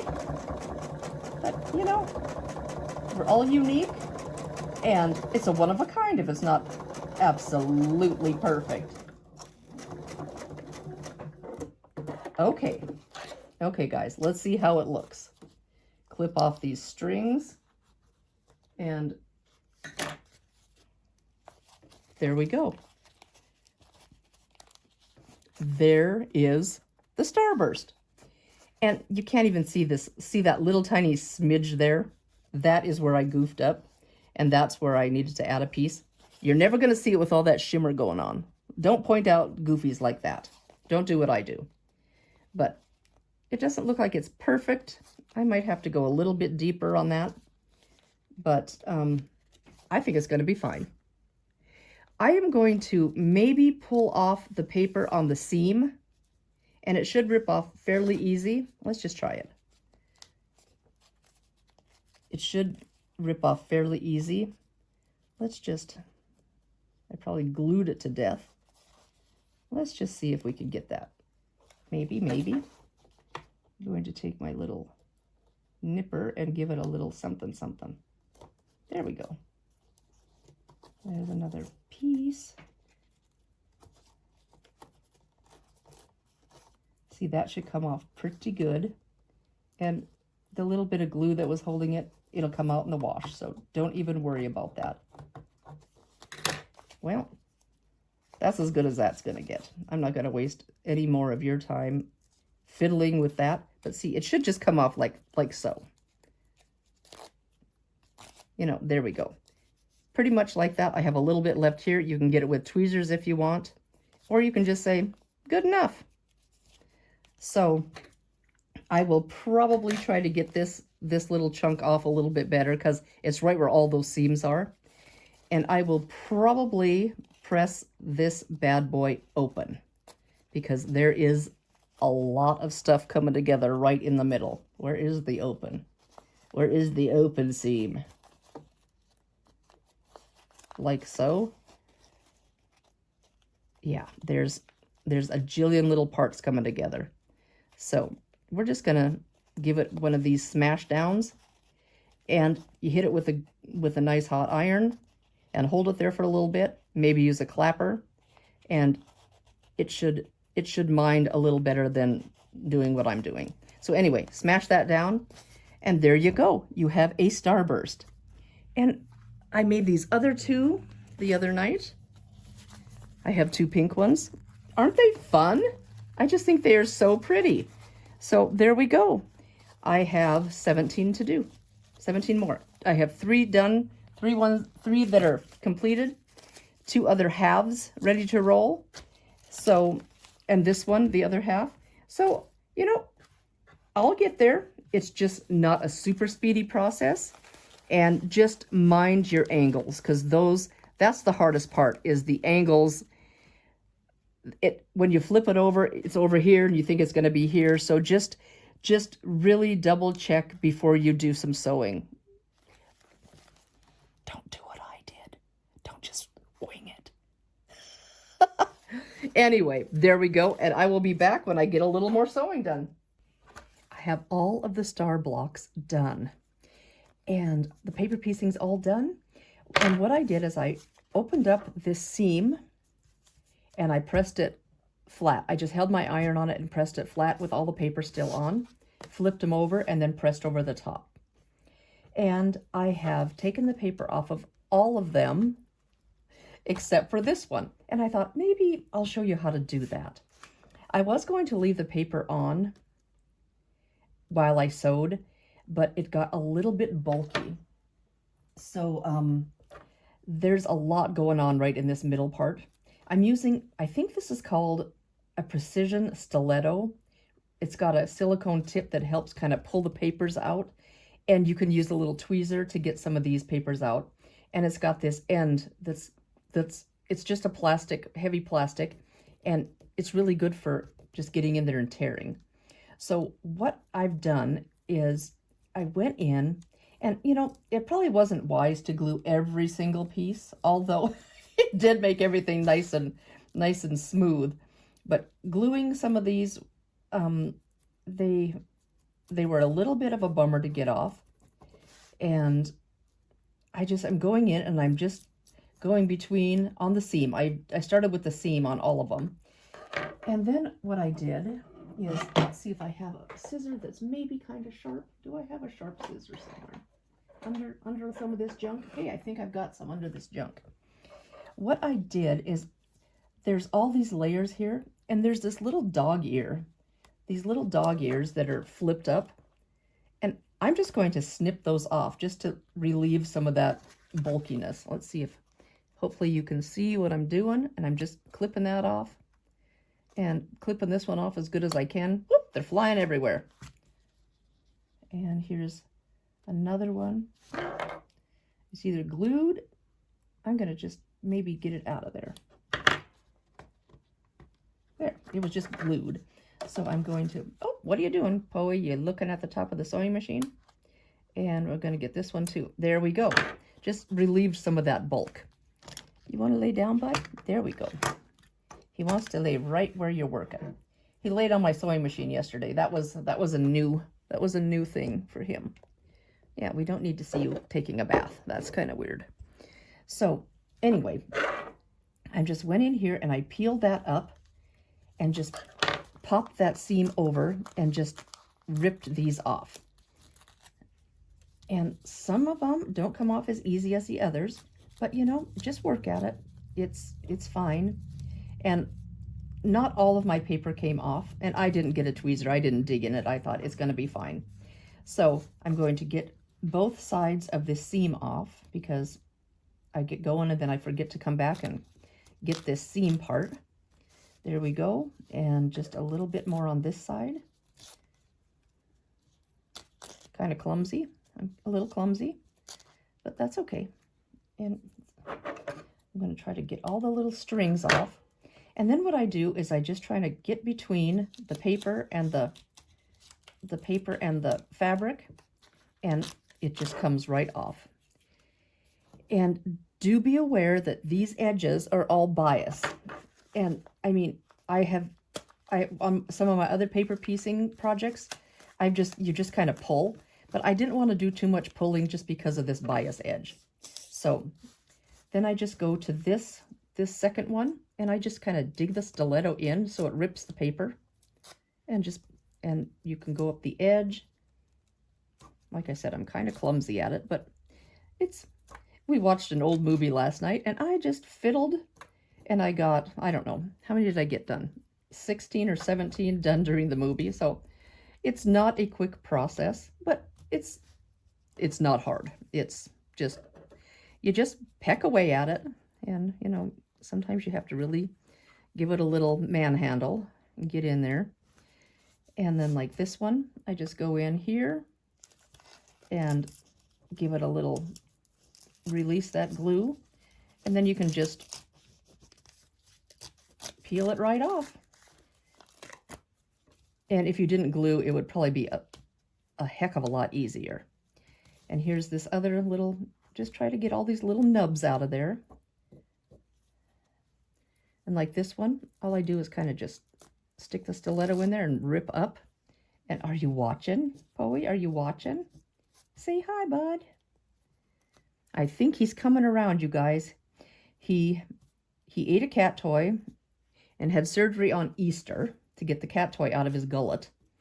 And then he came back home, and he was doing okay, and then not very good. So had to go back in, and he had high bilirubin in his blood, which I am dumb when it comes to stuff like that. And it sounds like he, when he lost all that weight since he wasn't eating, all this blood fat went to his liver. So he had like had fatty liver. And I'm like, oh my goodness. So the vet said, very serious. And so we started giving him some medicine, which was really hard to give him orally. Then that didn't seem to work very well, and he was losing weight and not eating.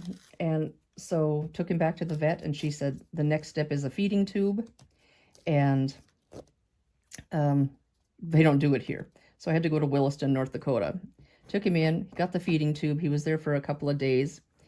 We picked him up, and he was doing fine. And then he had a little mishap where he was not holding his food down. And so I called the vet, and he goes, no, he's got to come back in. So we went in, and he was just sitting there with him. The vet they were trying to weigh him and check a few things. And he must have jumped, and the feeding tube came out. So we tried it without the feeding tube for about a week. He just wasn't eating, and I said, that's not working. So we put the feeding tube back in. So this little guy has gone through the war. Haven't you, bud? So he's got a feeding tube, and he's got his donut, he's got a collar, and then he's got his little wife beater, I call it. He's got his little t-shirt on that kind of holds the tube down because it's a long one. And so he has had a heck of a couple of months, but I think he's coming around. So he gets fed about 5 times a day. And me, who's never had kids, thought this must be what it's like to have a baby, because I come home from work, take a break in the morning, come home, feed him. On my lunch hour, come home, feed him. Get home from work, feed him. Then before bed, feed him. Oh, in the morning too when I wake up. So yeah, it's been quite an adventure for both of us. He's had the rougher end of it. And but I think he's finally coming around. Every time we feed him, he goes over to his bowl and eats. So that's the key, is to get him eating on his own. So yeah. And you know, he does really well considering he's got all this stuff on him. He's just very nice temperament. So anyway, as I'm talking about him, I picked half of this off. And you can see there's a little bit of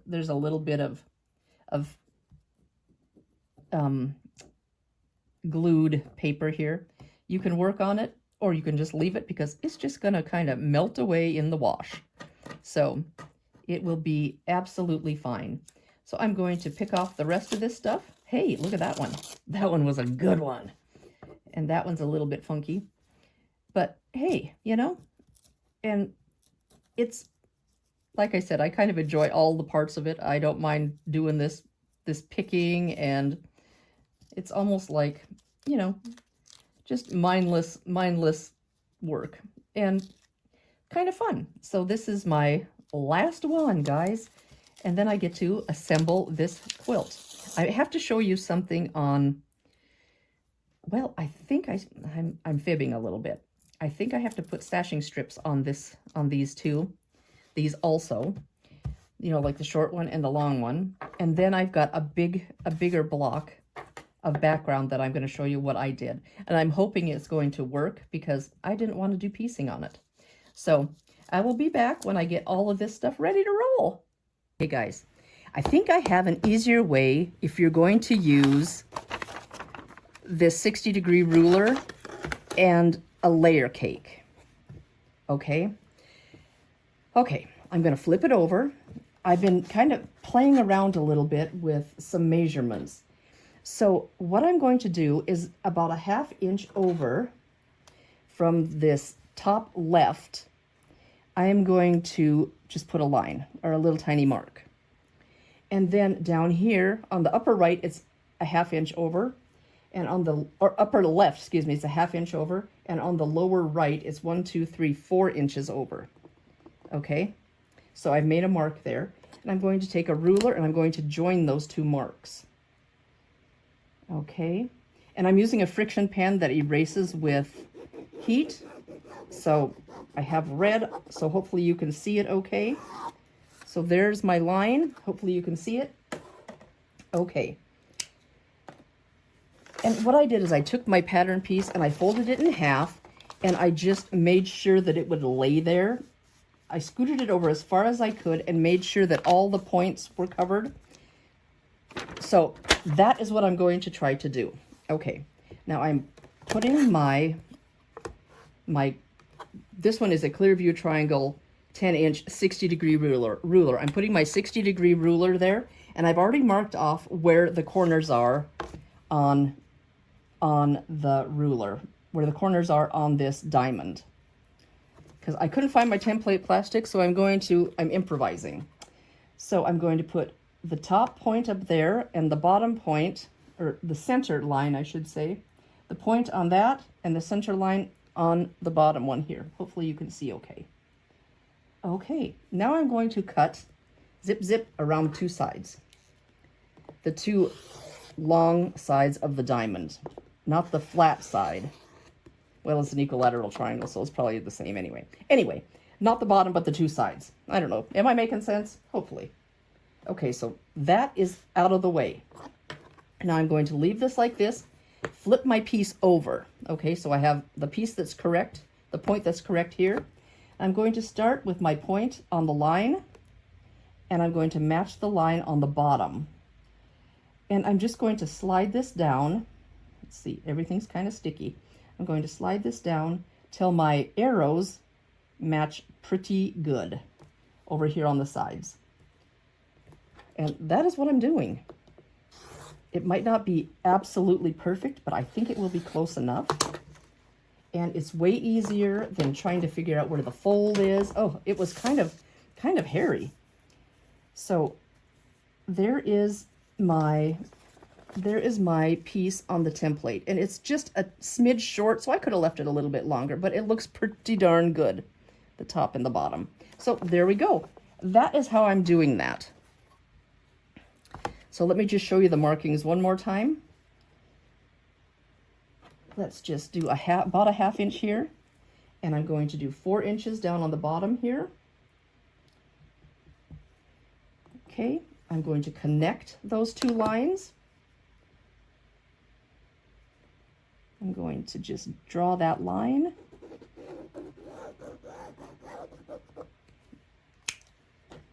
Get rid of that. I'm going to put the center line, put the point as far up as you can with it on the center line. Okay. Okay, here we go. We're gonna just zip off those 2 sides with the arrows. That is not a good cut. I can feel it going clunk, clunk, clunk, clunk, clunk. I'm going to try to go backwards. I'm not a very good cutter sitting down. Okay, now we're going to flip the piece that we cut, put the good point down at the bottom, match the center again, the center again to that, right along that middle line, and we're going to just slide down until these arrows basically meet. And my arrows might be off a tiny bit, but you know, it's going to be just fine. This is all on the bias. It should be able to, you should be able to work it in. Excuse me. And we're going to zip that off and zip that off. Okay, so let's take one more look at what this looks like on the template piece. And it looks pretty darn good. Yay, I like that. And then I have all 3 of these pieces to make my little strips of 6. I need 2 6x1s, 2 4x1s, and 4 3x1s for the little spikes to match. So there we go. That is I fiddled and fiddled, and I think that is the way I'm going to do the rest of these. So see you soon. Hey everybody, happy 4th of July. I'm running a little bit behind on this project, but we are off today for Independence Day. Happy birthday, or happy Independence Day, America. And I am going to do a little sewing. There is a small get-together for my class of '86 in Plentywood about today at 4. And we're just going to meet at one of our friends, one of our classmates' delis.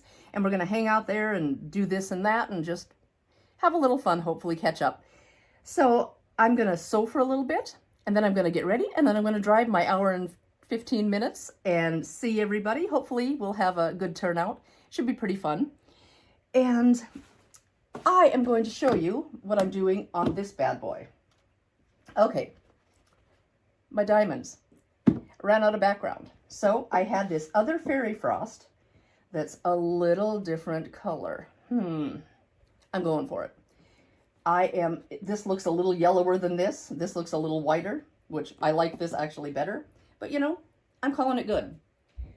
The pattern calls for you to make diamonds just like this. You do a diamond, it's actually just like this. You cut your diamond and then you sash a small sashing and a big sashing. All the same color, it's all background. I said, I don't want to do all that extra sewing. I just want to make one big diamond to fill up that background instead of a small diamond and the 2 sashings. So I winged it. So I'll show you how I did that. Hopefully it will work because, you know, I guessed. So what I did is I took, let me get that out of here, is I took my pieced diamond and I measured it across on these two flat sides. I hope that makes sense. Not the pointy sides. That doesn't even, I'm not even making sense. This is what I did. I measured here, and I'm like, okay, I can see that that is crooked. I can see that that is about this much. So I kept that measurement in my brain, and I am going to cut a strip the same amount as that measurement. Okay, and I did iron this a little bit, but you know, this fairy frost was a little bit stiff. It didn't feel quite as, it's a little bit rough, it's a little stiff, it didn't want to press very well. So, you know, I said, it's good enough. It is good enough. And it is so muggy here, I am just sweltering. We've been having thunderstorms and it's just summer's just not my cup of tea. So I'm going to show you down here. I got my jammies on. Don't look at my jammies. Okay, I'm going to just straighten up this edge. Straighten up this edge. Get rid of that. And I'm going to measure over the same measurement from this side to this side. Okay, let's get that measured. And then I'll show you how I cut these diamonds without the sashing. I'm just going to do 2. I may need 1 more, but let's just see. Let's just see what we can do here. Yeah, the fairy frost, that looks a little crooked. There we go. The fairy frost I used on that giant snowflake quilt was soft. It was really nice. This one is a little bit stiff and a little bit scratchy, so not my all-time fave, but it'll be okay. Even this was the other background I had, and it's even a little softer than this one that was in my cupboard. Maybe not all fairy frosts are created equal. Okay, I'm going to match up these selvages, and I'm going to put her up a smidge. Put her up on a line. And I know that this is a 60-degree diamond. So let's see if I can figure this out on camera. 60 degree, I'm going to put my 60-degree line across here so it goes up that way. And then I'm going to take this ruler.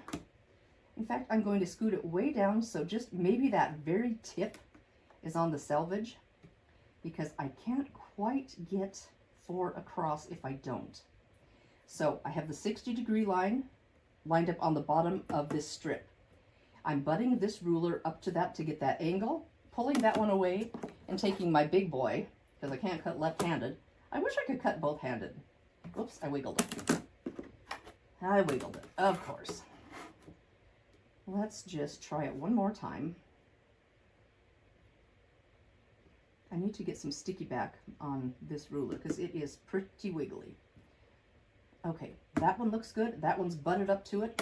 Now, fingers crossed that I'm not going to wiggle that, because you guys don't need to see me fiddling with that. Okay, so there's the 60-degree. Get rid of that. And this part's easy. You just measure up the same amount that your diamond is. The diamond's like this. You measure this, you take this measurement from this to this, measure it here, right on that straight. And I don't want to use that one. It doesn't have very good sticky. This one's got a lip on it, so it gets me thrown off a little bit. Kind of struggling today. I'm going to scoot that up just a smidge. Get that lined up really well. There we go. There's the diamond. And it should match that pretty darn close. It looks pretty darn close. Close enough for rock and roll. So I'm going to see if I can get one more out of here. And once you get that first 60-degree line, you're good. Then you can just cut the width it's supposed to be. So, oh, I don't know if I can get one out of there. It looks a little bit short. Let's see if I can get another. Hey, it's gonna work, I think. That measurement is correct. And look, I'm right at the tip. Woo! There we go. There's our other one. So that is how I'm doing my big diamonds. I'm not doing the extra stitching. That's how close it was. It's connected at the corner. We're just gonna snip that off. Cut those apart. There we go. So I've got a few extra ones and they're just a little bit off color from my original background, but you know, I might put them around the edge. We'll see if I can get it to look decent. And you know, maybe it won't even be noticeable. I'm hoping, you guys. If you see that it looks weird, just let it be. Don't tell me. So there we go. And this piece, I cut in half. I cut a strip in half, and then I didn't have quite enough. So that was not the wisest choice I made. So here we go. I'm going to cut this strip up, and I think I may have enough. I believe I need 30 of these diamonds. So I'm going to cut this other strip up and get going on that, and I will be back in a few.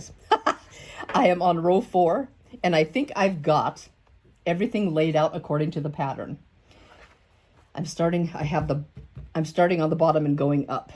So it's maybe a little weird. And I have this piece here so I don't lose track of I just have one of these laying there so I know this is the one I'm looking at, and I labeled my rows 1 through 12 just because I was getting so goofy and so confused, and those were short rows. This is my bottom one, and the bottom looks like so. Whoop, can't see it. My bottom looks like so.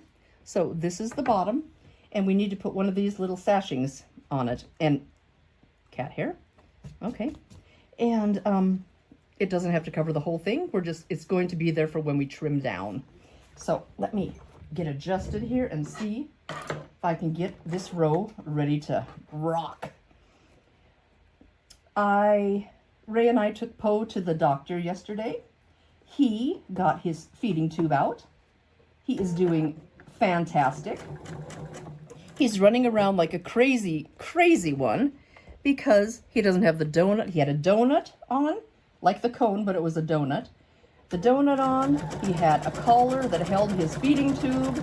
He had this long tube that was tucked down around on his side, and a t-shirt over the top. So he was a styling little dude. He looks a little rough around the edges because he's got all kinds of shaved areas on him. But you know, he's running around and having so much fun and feeling better. He's had the zoomies the first time last night in probably 3 months. So I'm thinking that's all right. Okay, back to this block. I have the diamond oriented the right way. I've got this piece down here, and I'm just going to finger press it away from the diamond. I don't think it matters. I'm just finger pressing it. We have the second row piece on this row is another diamond, just like so. So I am going, let's get those out of here. Get those out. In fact, I'm going to do that, so all I can see is that one row. I like that. So I'm going to just set this piece on here to make it look like, oh, I'm going to grab my pins. I keep them back here because cats like to eat things. So I am going to just hang that off a little bit on each edge. So I'm trying to get those hang-offs to match, which look pretty good.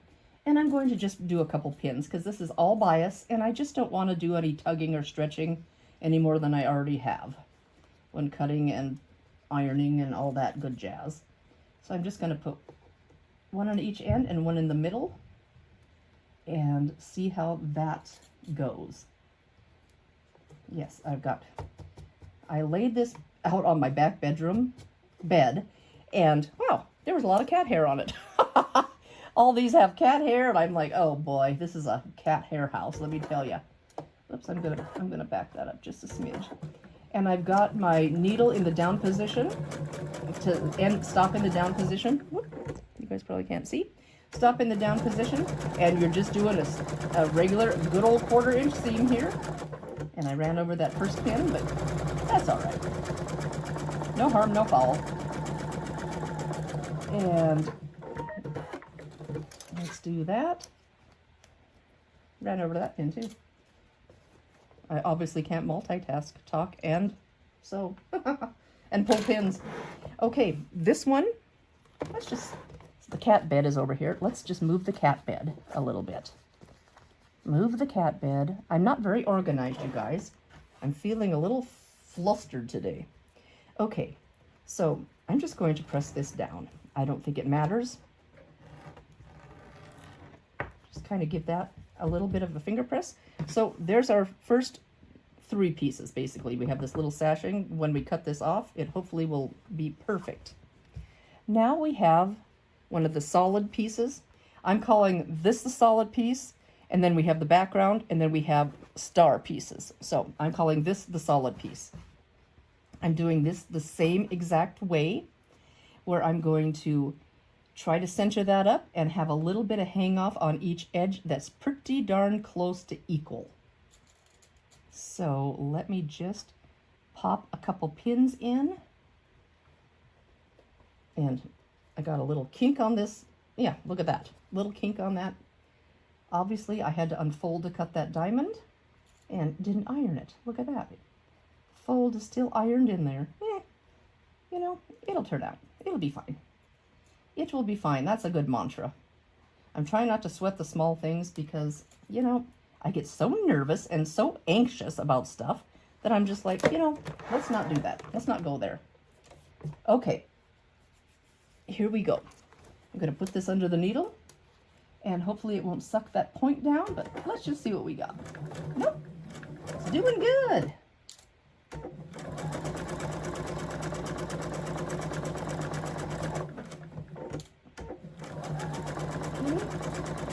I put the solid piece, or I put the piece block on top, so I could just make sure that seam allowance is doing what I want it to do. But I don't think it matters what you put on top or the bottom. You just mind your seam allowance as you see fit. And I'm going to finger press this towards the solid piece. So I'm just going to lift that up a little, and that seam allowance will go that way. And just not a very heavy finger press, just because it is all bias. So I'm just kind of giving it a little squish and trying to use my fingernail a little bit. I should use my roller. That might be a little bit better. It doesn't seem to pull like a fingernail does. Oh, hi, Poe. Yes, are you saying hi? You don't have a donut on anymore? Come over here, bud. Yeah. Oh, good boy. Good boy. Yes. Okay, so there's our 3rd full piece and the little sashing. Now we've got solid, or background, solid piece. Now we have a star, okay? And the star is oriented like so. So I'm going to flop that down. And the same thing, we're just going to have a little bit of hangover on each side. And I'm going to, throw the pin around. We're going to just plop a pin in there and get some of this cat hair off of there.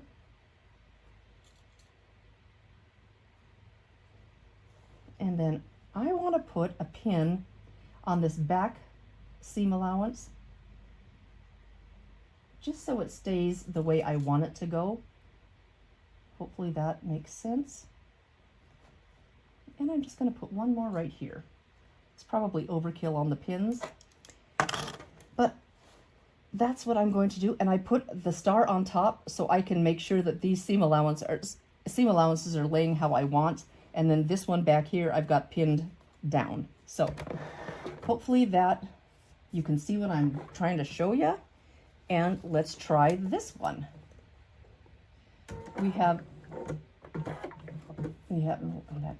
I didn't start that where I wanted it. We have a bit more bulk in this block. So let me scooch you up. Got that anchored. bit more bulk in this block just because of all those paper piecing layers. So going along, this is smooth sailing here, but we're going to get into a little bit of some bulk here with these star points. And this seam allowance, I'm just trying to keep where I want it. And this one also. Pull the pin. I think I kinked that pin a little. These pins are really fine and they do bend fairly easy, but I love them. They are Clover ultra fine or extra fine piecing pins, and they are my favorite. They are super sharp and slide right in and don't distort. They don't move your fabric when you pin. They're splendid. And then we're going to just pop that open. Looks like I cut off a point here, but you know, I don't even care. I probably didn't have it in the first place. So I am going to finger press towards, there's more seams here, so I'm going to finger press towards the pieced block, not the star. Just kind of go along that a little bit, and my little roller, let's see if oh, I don't like that at all. Oh, that's got to go. I think that seam and that seam are supposed to meet. It's coming out. I'm going to rip this seam out and start by matching those two seams because I think that that I can't live with. So I will be back in a flash once I get this ripped out. Guys, let's try that again. Here's how this lays. This lays like so. And I think these need to be matched up. So I'm going to start with that.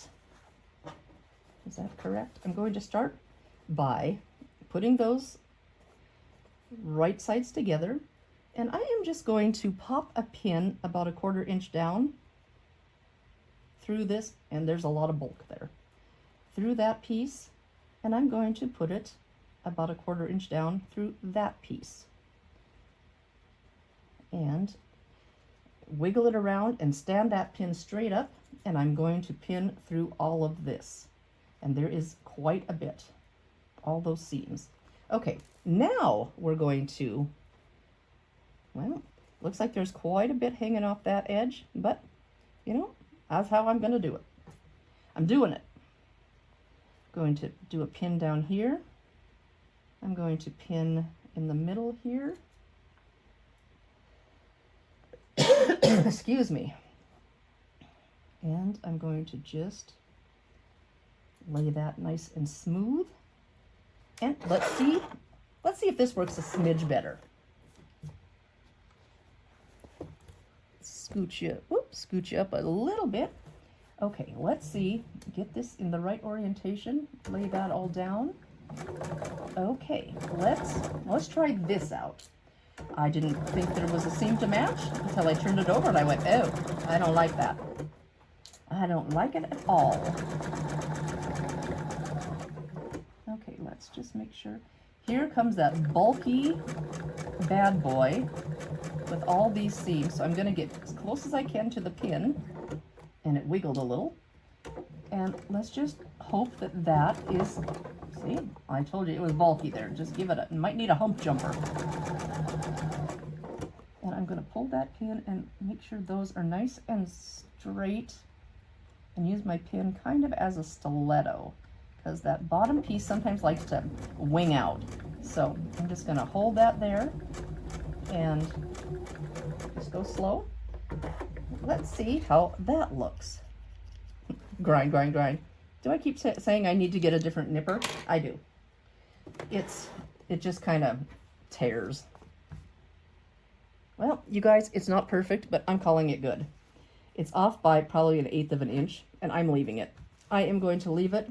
These edges look good, but don't point this out. If you're doing it, don't point it out. It's off by just a teeny smidge, and I'm calling it good. And I'm going to, again, finger press towards the piece with the fewer seams. So I'm just going to, I've already kind of finger pressed it when I did it last time. And I'm just going to squish, squish, squish, squish, squish, squish, squish. Okay. And I'm going to cut this dog ear off while I'm here. And this one has a dog ear under here, so I'm just going to get rid of that one too. And it blew up. It went everywhere. Didn't do these. And there's one here. So yeah, these have a little dog ears, and I'm just gonna get those off as I go. So we have the baby piece, two solids, or two backgrounds, a solid piece, and a star. So what's next on the list? Solid piece, star, solid background. Woo! And this is my next one in my row. So it's going to lay like this. And see, we have these bad boys to match up. So I'm going to flip that down, and I'm going to match that seam first. I'm going to put a pin about 1/4 inch down here, and a pin right in that seam about 1/4 inch down. This is called pin matching, and just wiggle it around till it stands up straight. And this one is far less bulk because it isn't one of the stars. All the star pieces aren't coming together there. Okay, so that hopefully will be good. And then I'm just going to gently smooth that out down here. Put a pin here. Looks like I got that a little bit pinned, just a smidge crooked. It's going to be fine because I'll pull that pin a little before. And then one more at the end here.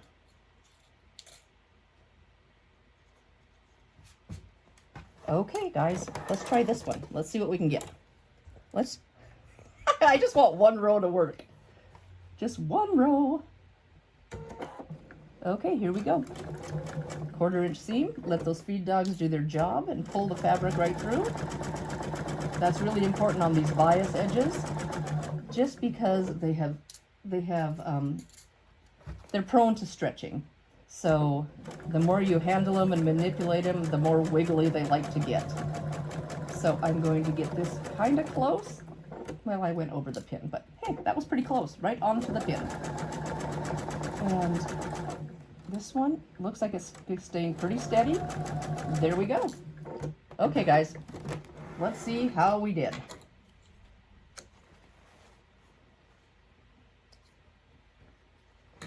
Okay. Hey, that looks way better. That seam looks pretty darn spot on.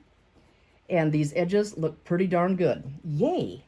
I'm going to just clip off these dog ears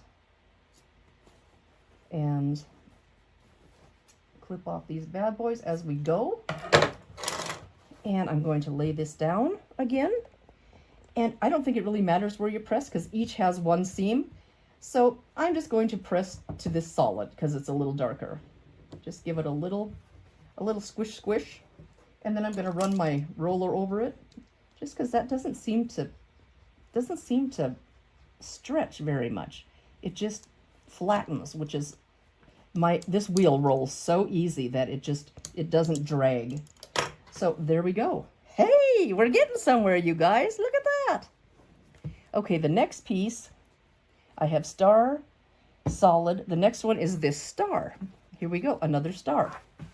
It's going to sit just like this. Again, we have this seam to match up.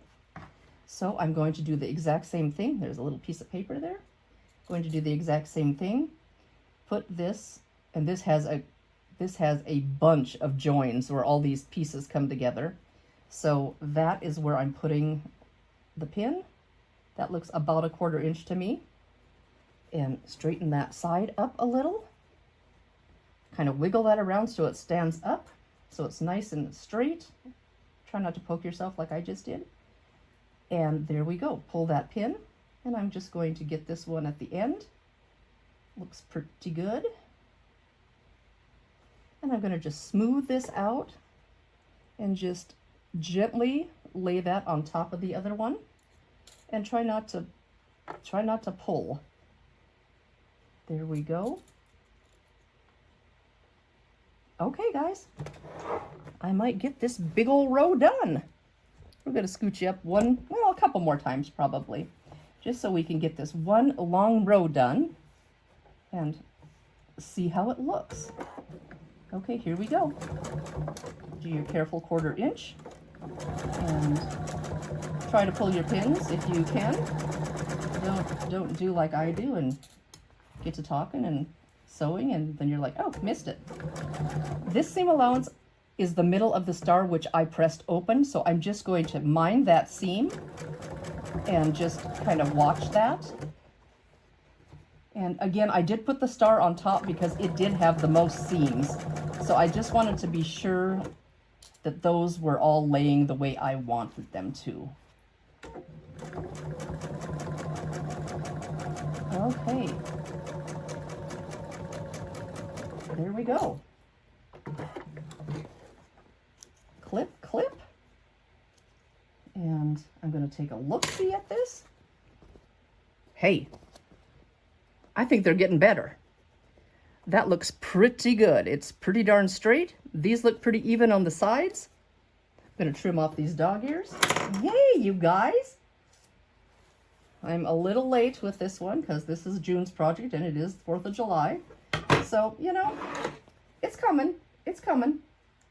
I got a little nervous once I got all the pieces done to put it together. I thought, what in the world? How am I going to do this? So anyway, okay guys, that's wanting to fall down. So I'm going to press away from the star this time, just because the star has more seams. So I'm just going to do my little roly-poly on it. Whoop, catching on all these underneath seams from the star. Hey, you guys, the star, one more solid piece, one more background, and then one more little guy, and this row will be done. That's pretty exciting. So this one sits just like so. First thing again, I'm going to match this seam, go down about 1/4 inch, put a pin through, and you can see how it looks, and it's right on the seam. And this one, I'm going to go down about 1/4 inch, put it right where those seams meet. Okay. Kind of straighten up this stuff and get that pin to stand up pretty straight. See if that looks all right. I think it looks pretty good. And I'm going to just pin through that and pull that pin that's up and down. I know, don't eat the pins. Okay, here we go. And we're going to just lay this out nice and smooth and lay this on the one underneath. Just try to get it as even as you can. And here we go again. Just a couple blocks left. I think, how many did this have? 1, 2, 3, 4, 5, 6, 7, 8. 8 blocks and 2 little sashings on the top and the bottom. So hey, this one was a pretty good one. Pretty good length. Okay, you can just whiz on down and have your needle in the down position. When you stop, your piece will stay exactly where it's supposed to. It's perfect. That is one of my absolute favorite things, is the needle down position. I love it. I use it all the time. There we go. Let's see, guys, how this works. Cut these strings. Maybe. Do you ever get clumsy where your fingers just don't want to do what you think they should do and you're like, come on, I'm grabbing at it? Okay, let's look at this. Oh, that one's off about 1/8 of an inch, but you know, I'm calling it good. That looks good. That side looks good. And you know, it's all basically the same fabric. It's going to be fine. It's going to be fine. I'm calling it good. I'm going to clip these bad boys off. Clip, clip. And then I'm going to press. It doesn't really matter which way because they both have just one fabric. So I'm just going to do a little roller. Give it a little press. And I have one more piece of just the solid. So we're going to just lay that down. It goes just like so. Flip that over. Nothing to match. I love that. Then on this one, since there's nothing to match, I have no guideline. Whoop, just drop that. No guideline. I'm just going to see that the hangover on both sides, the point is hanging over by about the same amount. So we're going to do that. And we have this back seam here. You can always flip it over so you can watch this seam, but I'm just going to pin it down. And then we're going to just smooth that all out and pin right here at the beginning. Okay, here we go. Let's get my thread just right, get my orientation correct. All right. Almost done with this pretty good size row.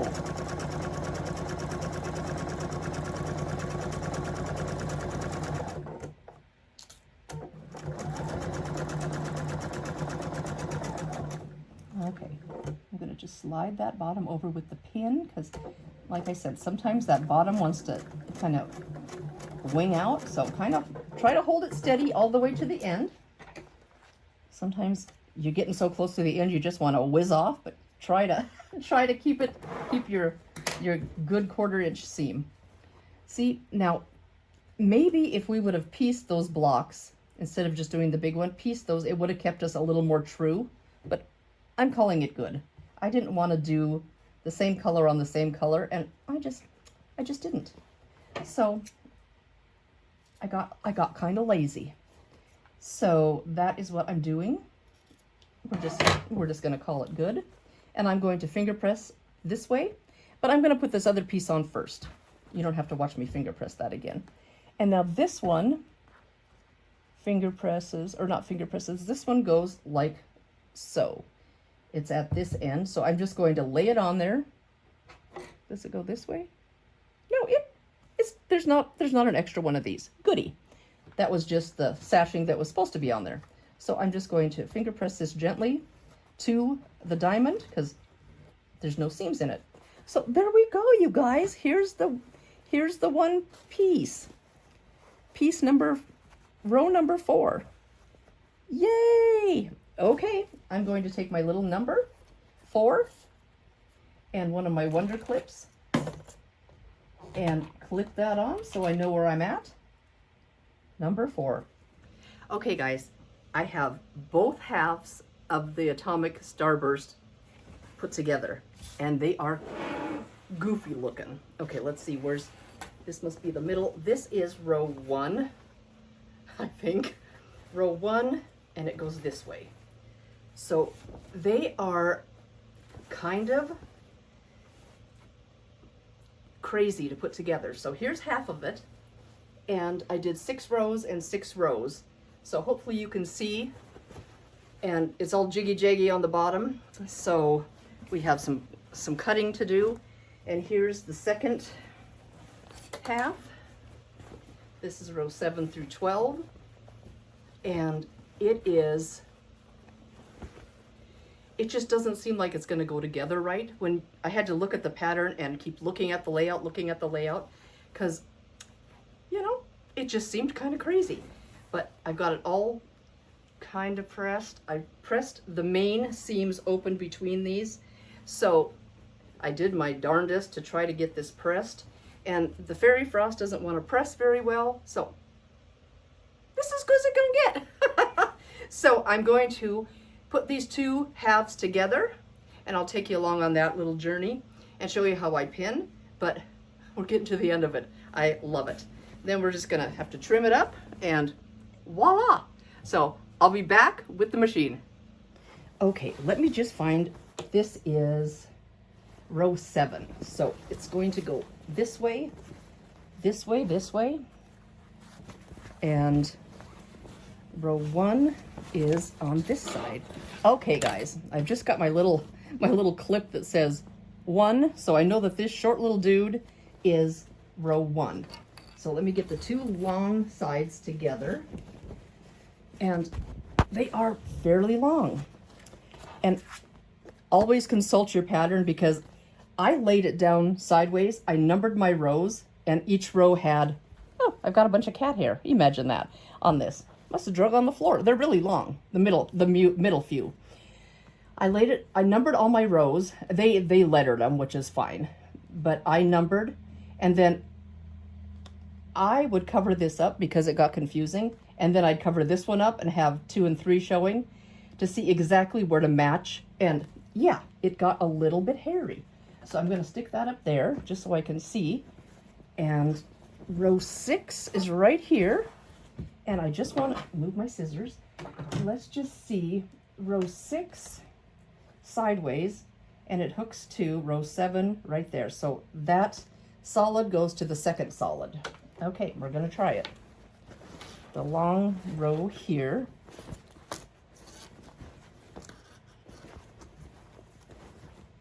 Oh, I'm on the wrong row. Yeah, the second solid goes to the first solid. Okay, second solid, which is second background, which is this guy right here. We have 1 and 2, goes to the first solid, the first background on this one. So I'm going to take my clip off because don't need to run that over. And first to second. And how I've been pinning is, let me just flip these around and give them a little shake. So maybe they can be kind of in some kind of semblance of order. Okay. Okay, guys. This is a pretty darn big quilt. Okay, let's see if we can see what we're doing here.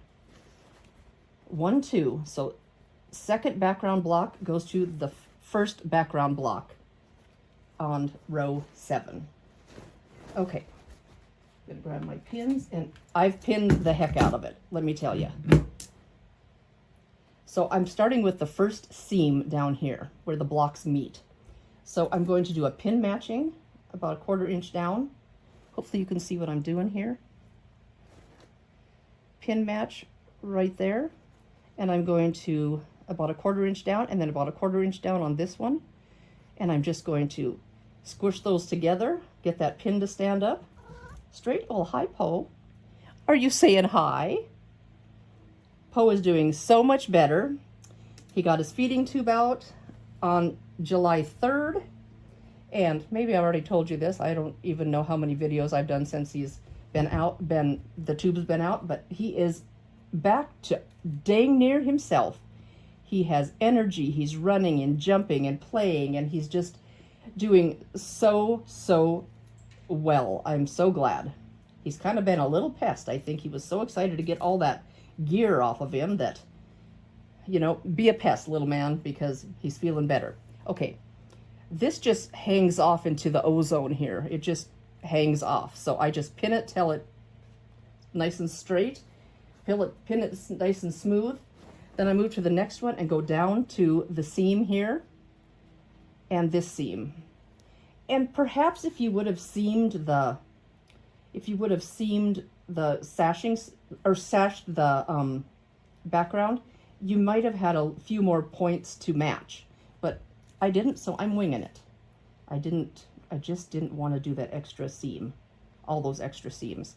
So I've got that seam to that seam, and I'm just going to wiggle it around so it fits. And looks really good because all these are on the bias, and I know I've been tugging on them, which isn't great. I'm going to show you one more. So I'm going to go down to this one. Let's get some of these strings off of here. Go down to this one. The next seam is the solid and the background. So again, I'm going to do a pin match. And you see it's a little off, so I'm just going to kind of do a little guesstimate of where the 1/4 inch is. And about here on this one. And we're just gonna see if it works. Stand that up and pin across it and pull that pin. And this one is a little bit baggy. So,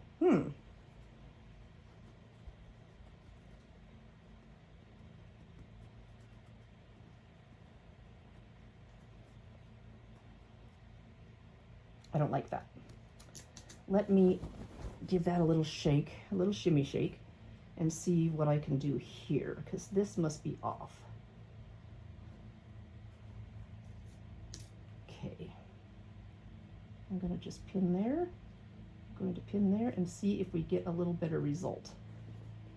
It is, look how baggy that is. Well, that's going on the bottom, definitely.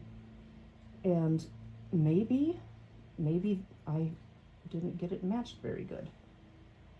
We're gonna just make this work. And yeah, I'm gonna give that just a little tug, probably not the proper way, but we're gonna get it to work. Do that. And I'm going to scoot that up just a smidge. And I'm going to pin. It feels like I've got hair everywhere. It is hot here today, again. It has been so hot here. I think it's high, it's almost 90, and that is too hot for this chick. I don't do very well in the heat. So yeah, it is. Ray's out mowing again. I think every time I record, he's mowing. So yeah, he keeps it looking good around here. This one might be a little bit of a challenge. I'm going to bring that up a little bit. Okay, this might be a little bit of a problem, but we'll take a look once we get it sewn.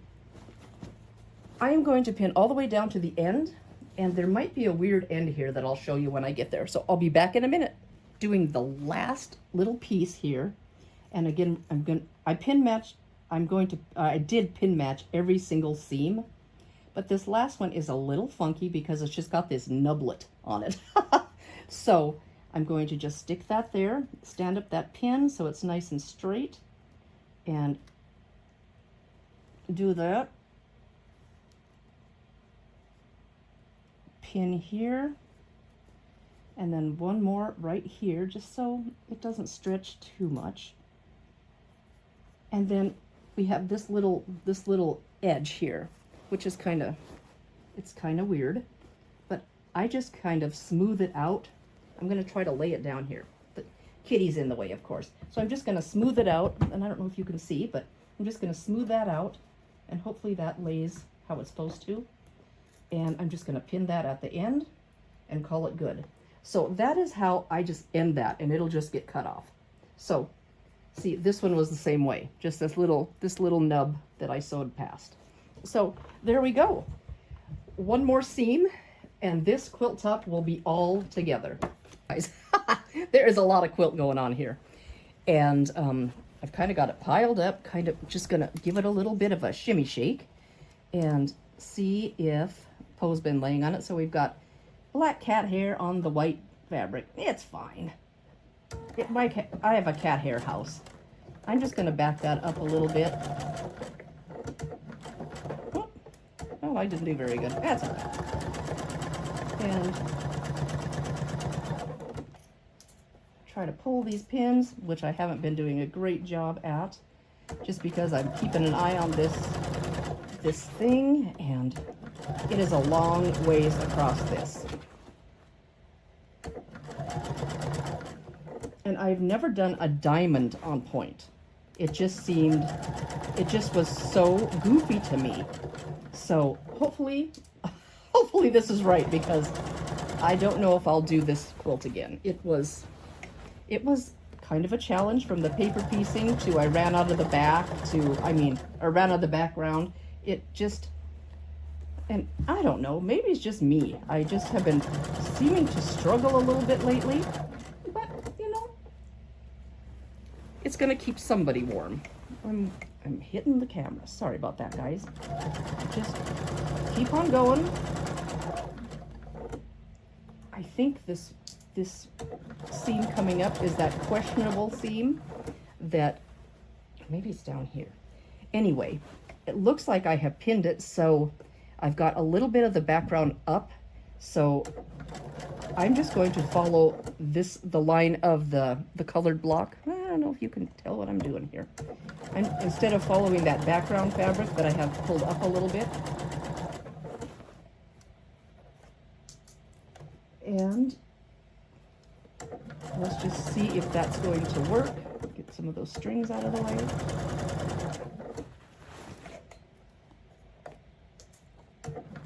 Hopefully there won't be any pleats or puckers in that part, and it'll be good to go. Okay. Coming along to another join.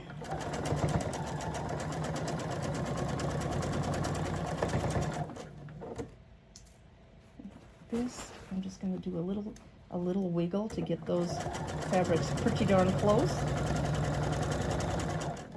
Okay, pull that. Yeah, we still have a lot left. a lot to go.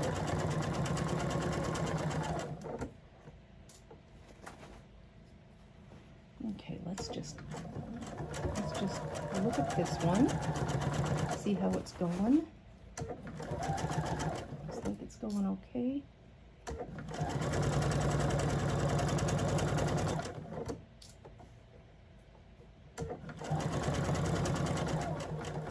It does get a little bit bulky over those seams, especially the ones that have the Starburst paper piece. Some of them have several pieces all joining together. So just take your time going over those seams because they are a little bulky. Get some of these strings going out that way. Okay. Okay, you guys. Okay. The end is coming. It's not super near, but it's coming. Oh, why did I leave that pin in there? I left the standy-uppy one in there and the flat one. It's all right. Okay, whoop, that's wanting to flip, so just kind of mind your seam there. And, whoops, see, it's really thick there, so I'm going to push that seam down. I'm going to lift that up, maybe.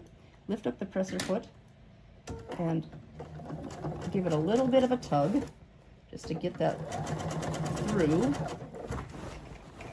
Keep adjusting because there's a lot of weight pulling on this.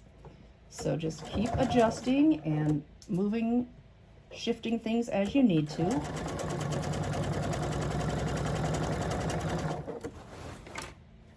Okay. We're getting close.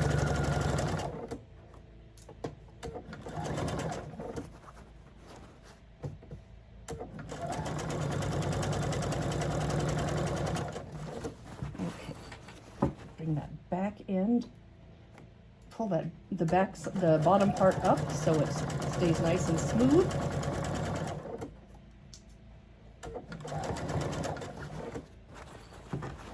A little more adjusting, and we are almost done, guys. This was a long seam. Okay, we're getting to the end where that funny little piece is. So here we go. And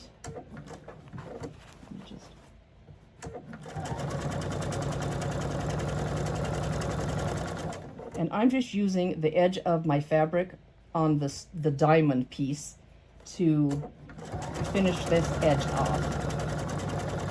And I'm going to do a little back stitch there. And hey, you guys, that hopefully is the last seam, and I don't have any ripping to do. So clip that string, and clip this string, and let's see what it looks like.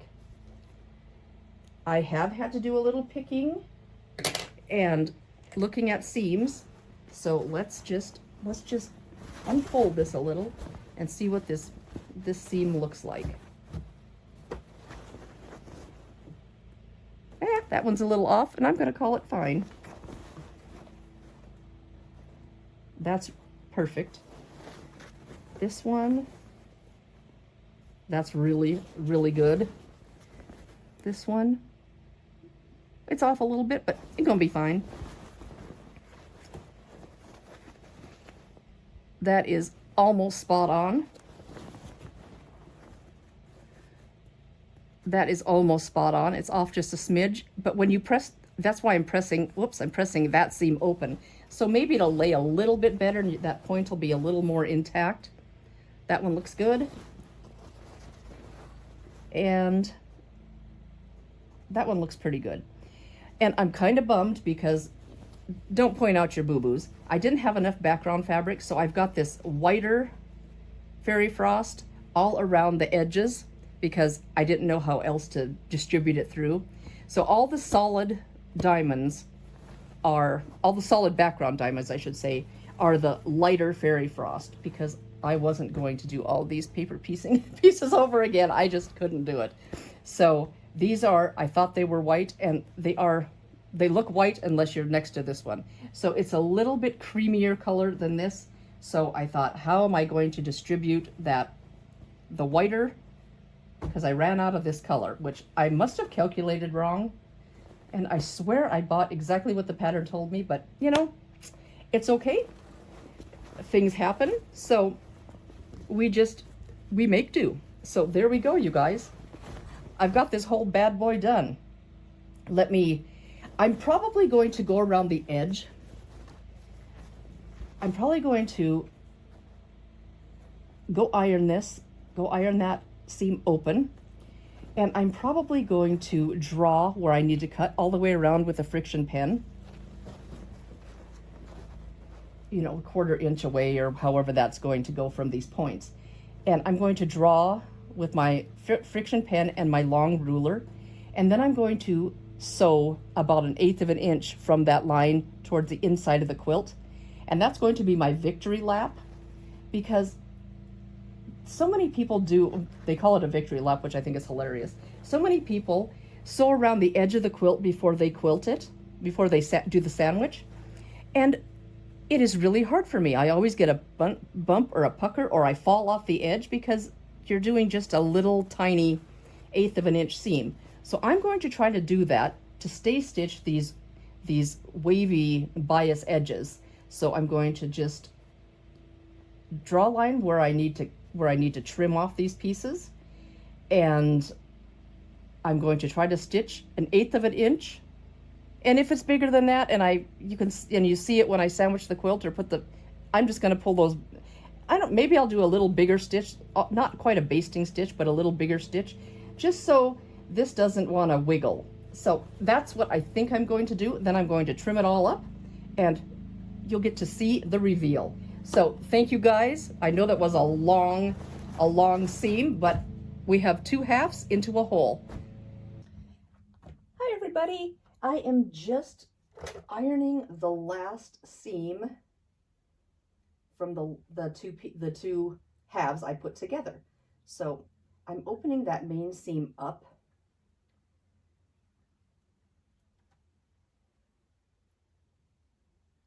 And I usually don't open seams, but I just thought it might lay a little bit flatter.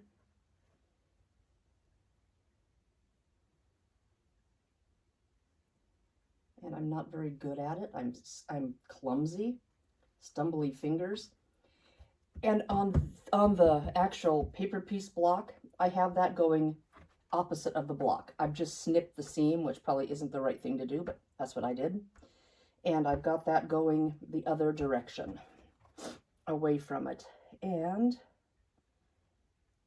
then right after that, the block, I'm just opening it up again. So let's see if I can get this to look kind of decent.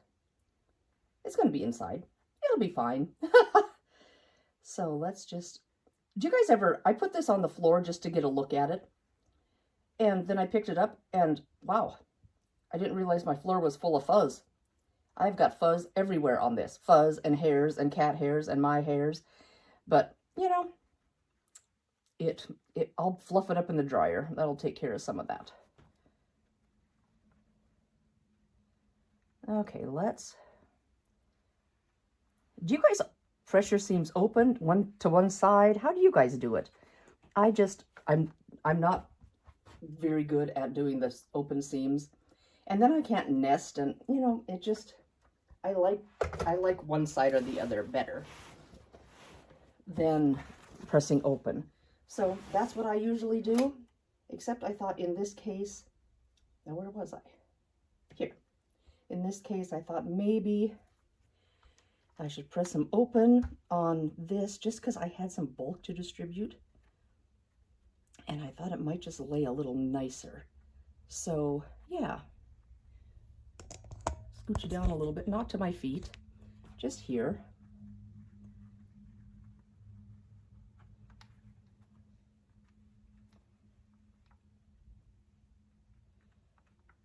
And then I'm going to get this on the table and get it ready to cut. It's taken me a while to get this quilt done, and I'm ready to be done with it. I am ready to be done with it. So I'll be back in a little bit. Hey guys, I am getting ready to trim this quilt up. And since it's all bias, I'm going to do it a little differently. At the edge of these points, that's the end of the quilt. So we have these, oh, hi Poey. Lay down, bud. Yeah, good boy. Good boy. Oh, you want to say hi? There we go. So I am taking my ruler and I'm putting my 1/2 inch right on these points, and I'm putting the 1/2 inch over to the side we're going to cut off, and I'm marking with a friction pen. This will iron off with heat. So I'm hoping, this is what I'm hoping. I'm hoping I'll go and draw everything around there, and then I want to just sew in. You get down, bud. You don't need to be in the camera. Yeah. And I want to sew just a tiny hair over that line. And I'm hoping that it will help with the bias, that it won't be as stretchy if I do the victory lap. So that's what I'm going to try to do.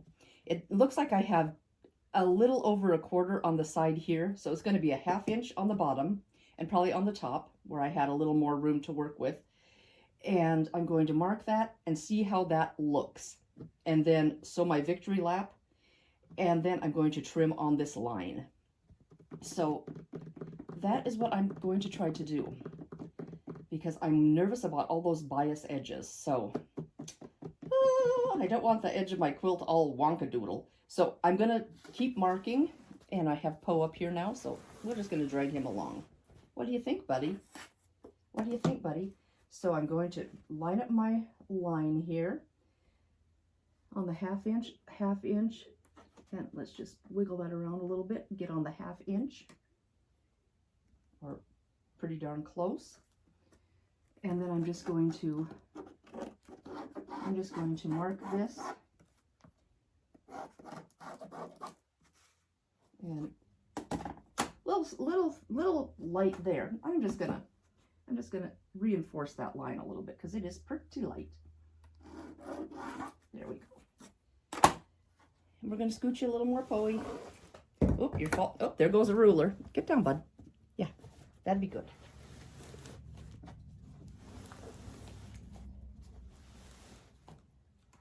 Where's the end of this quilt?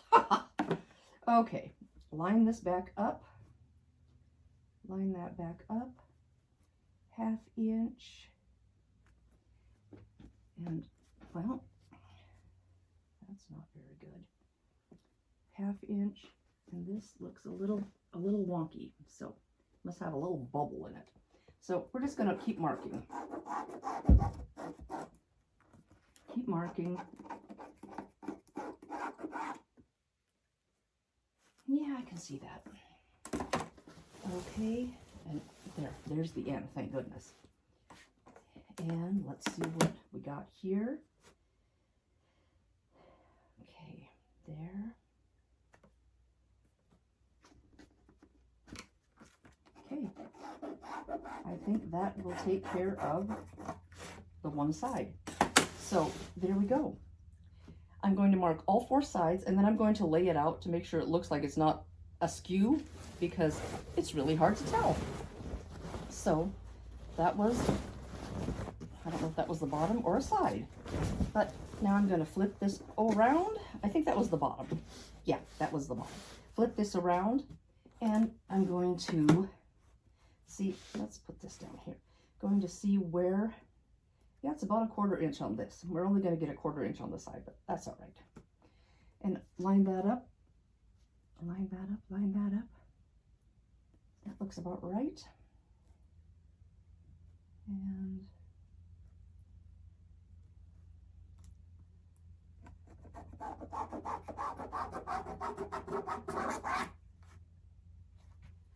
let's see if this looks okay. It's pulling a little bit, so let's just scoot this down, scoot the ruler up a little bit, and see if I can get that line to continue. Yeah, it's kind of pulling.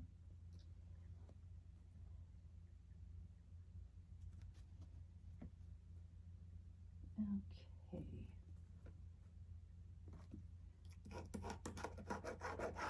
And this is what I'm going to do around the whole quilt. I don't know if this is right or wrong, like I said, but we're going to try it. This doesn't look very straight. Let's just get this to look a little bit better.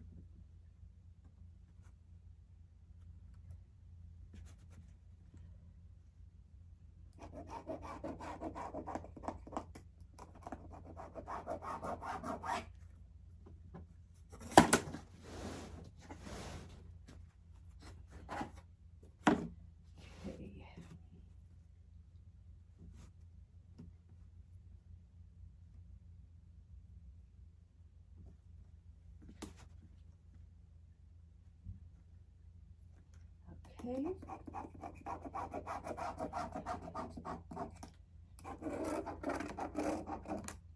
I think it might be working. So I'm going to finish marking this all around and then I'll be back. Hi friends. When I was drawing my line, this, I kind of have a jillion lines here because I was wiggling around. But if you match this line to this line, I think I'm going to be off a little bit. So I'm just going to plop a piece on here to take up the slack.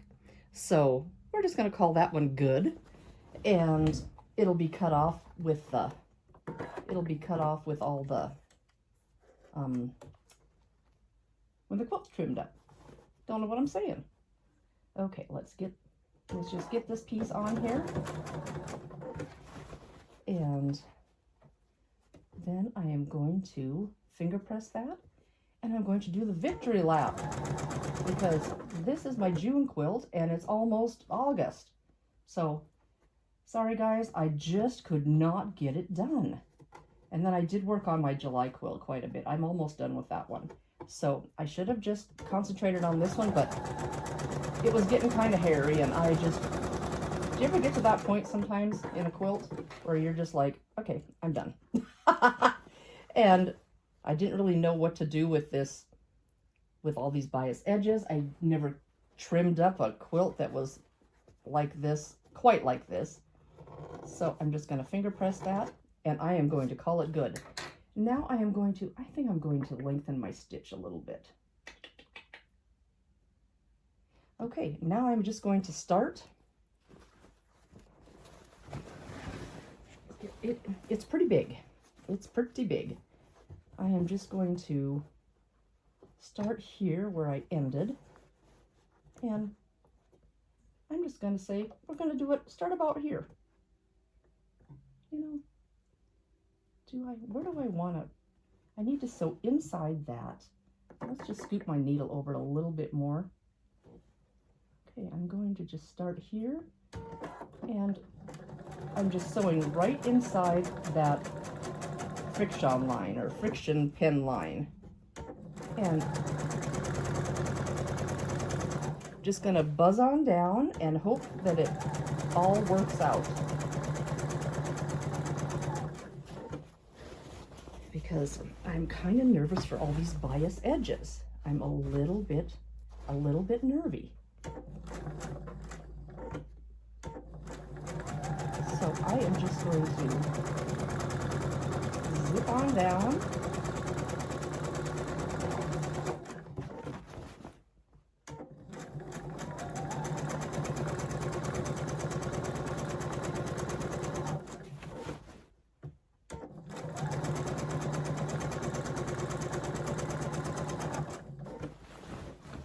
Okay. Let's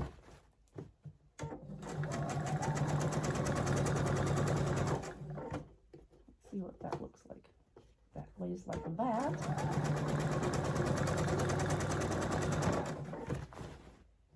And my lines aren't perfect, but I just wanted to have a guideline so I could sew around, and that'll all disappear or be cut off. So it's not that crucial that it's perfect. So once I get ready to cut, I will cut more perfect than I draw on the line, hopefully.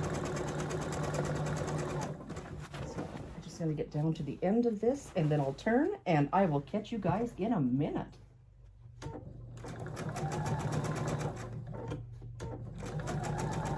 Okay, let's getting down to the end here, or to the bottom of this side, and we're just going to pivot and keep going.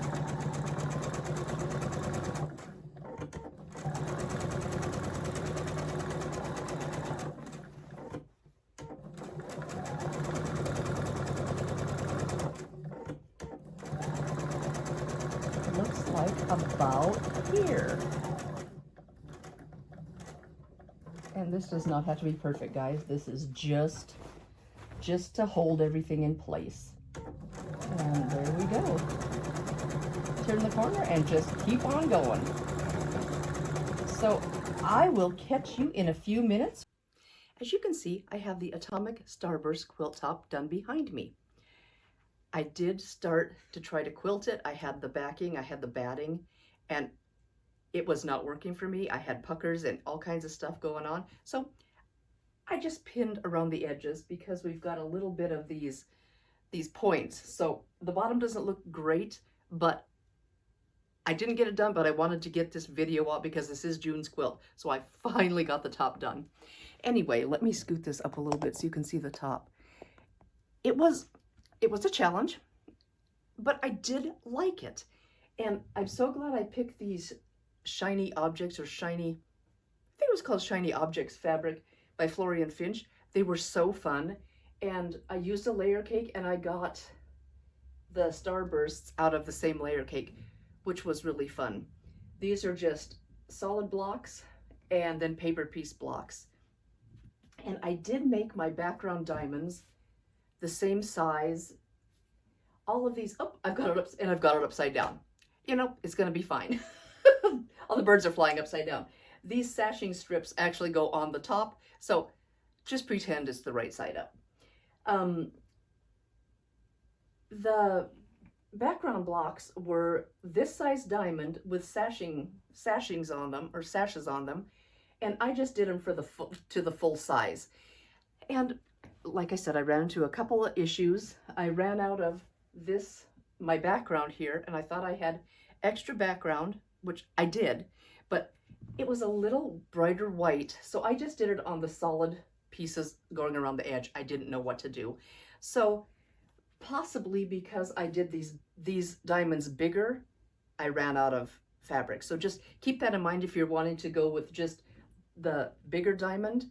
Maybe get a little more yardage, because that might have been part of my problem where I didn't have enough.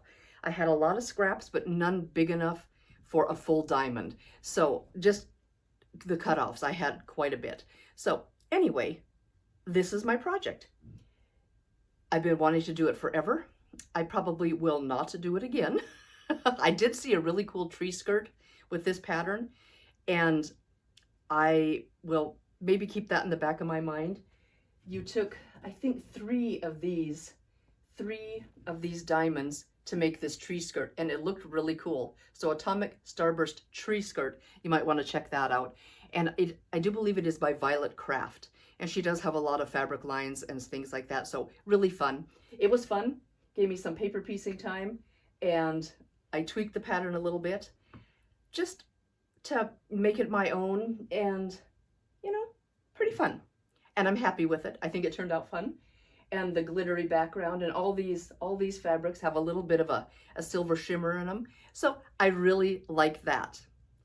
And I'm so sorry that I'm so late getting this out. This is my June project, and it is the end of July. So my July project's almost done because I worked that in during finishing this. So let me get out of the way and you can take a closer peek. Here is a little closer peek at the Atomic Starburst quilt top. I do have my erasable lines drawn around the edge, if you see those, and it is just, the edges are just pinned up because they have a funky diamond edge on the side. So I've just kind of pinned those up, but here's a little closer peek at the paper piecing, and you can see the two halves that I put together to make that diamond, and it just turned out pretty fun. I'm glad I did it. I don't know if I will do another one, but I'm very glad I did it. So there you go, Atomic Starburst. Thank you so much for coming along on this Atomic Starburst pattern with me today. There's so many places you could be, so many things you could be watching on YouTube, and I'm just thrilled that you stopped by and hung out with me today. Thank you so, so much. You might want to give this a whirl. It was pretty fun. I got to work on my paper piecing skills, and I did change up the big diamonds a little bit. And, you know, it was fun. And I had been wanting to do this pattern for ages. So another one that was checked off the list, which is really kind of cool. You guys, thanks again for coming along. This is Diahn at 4 Clovers Quilting. Please stay happy, stay healthy, and stay creative. See you soon. Bye-bye.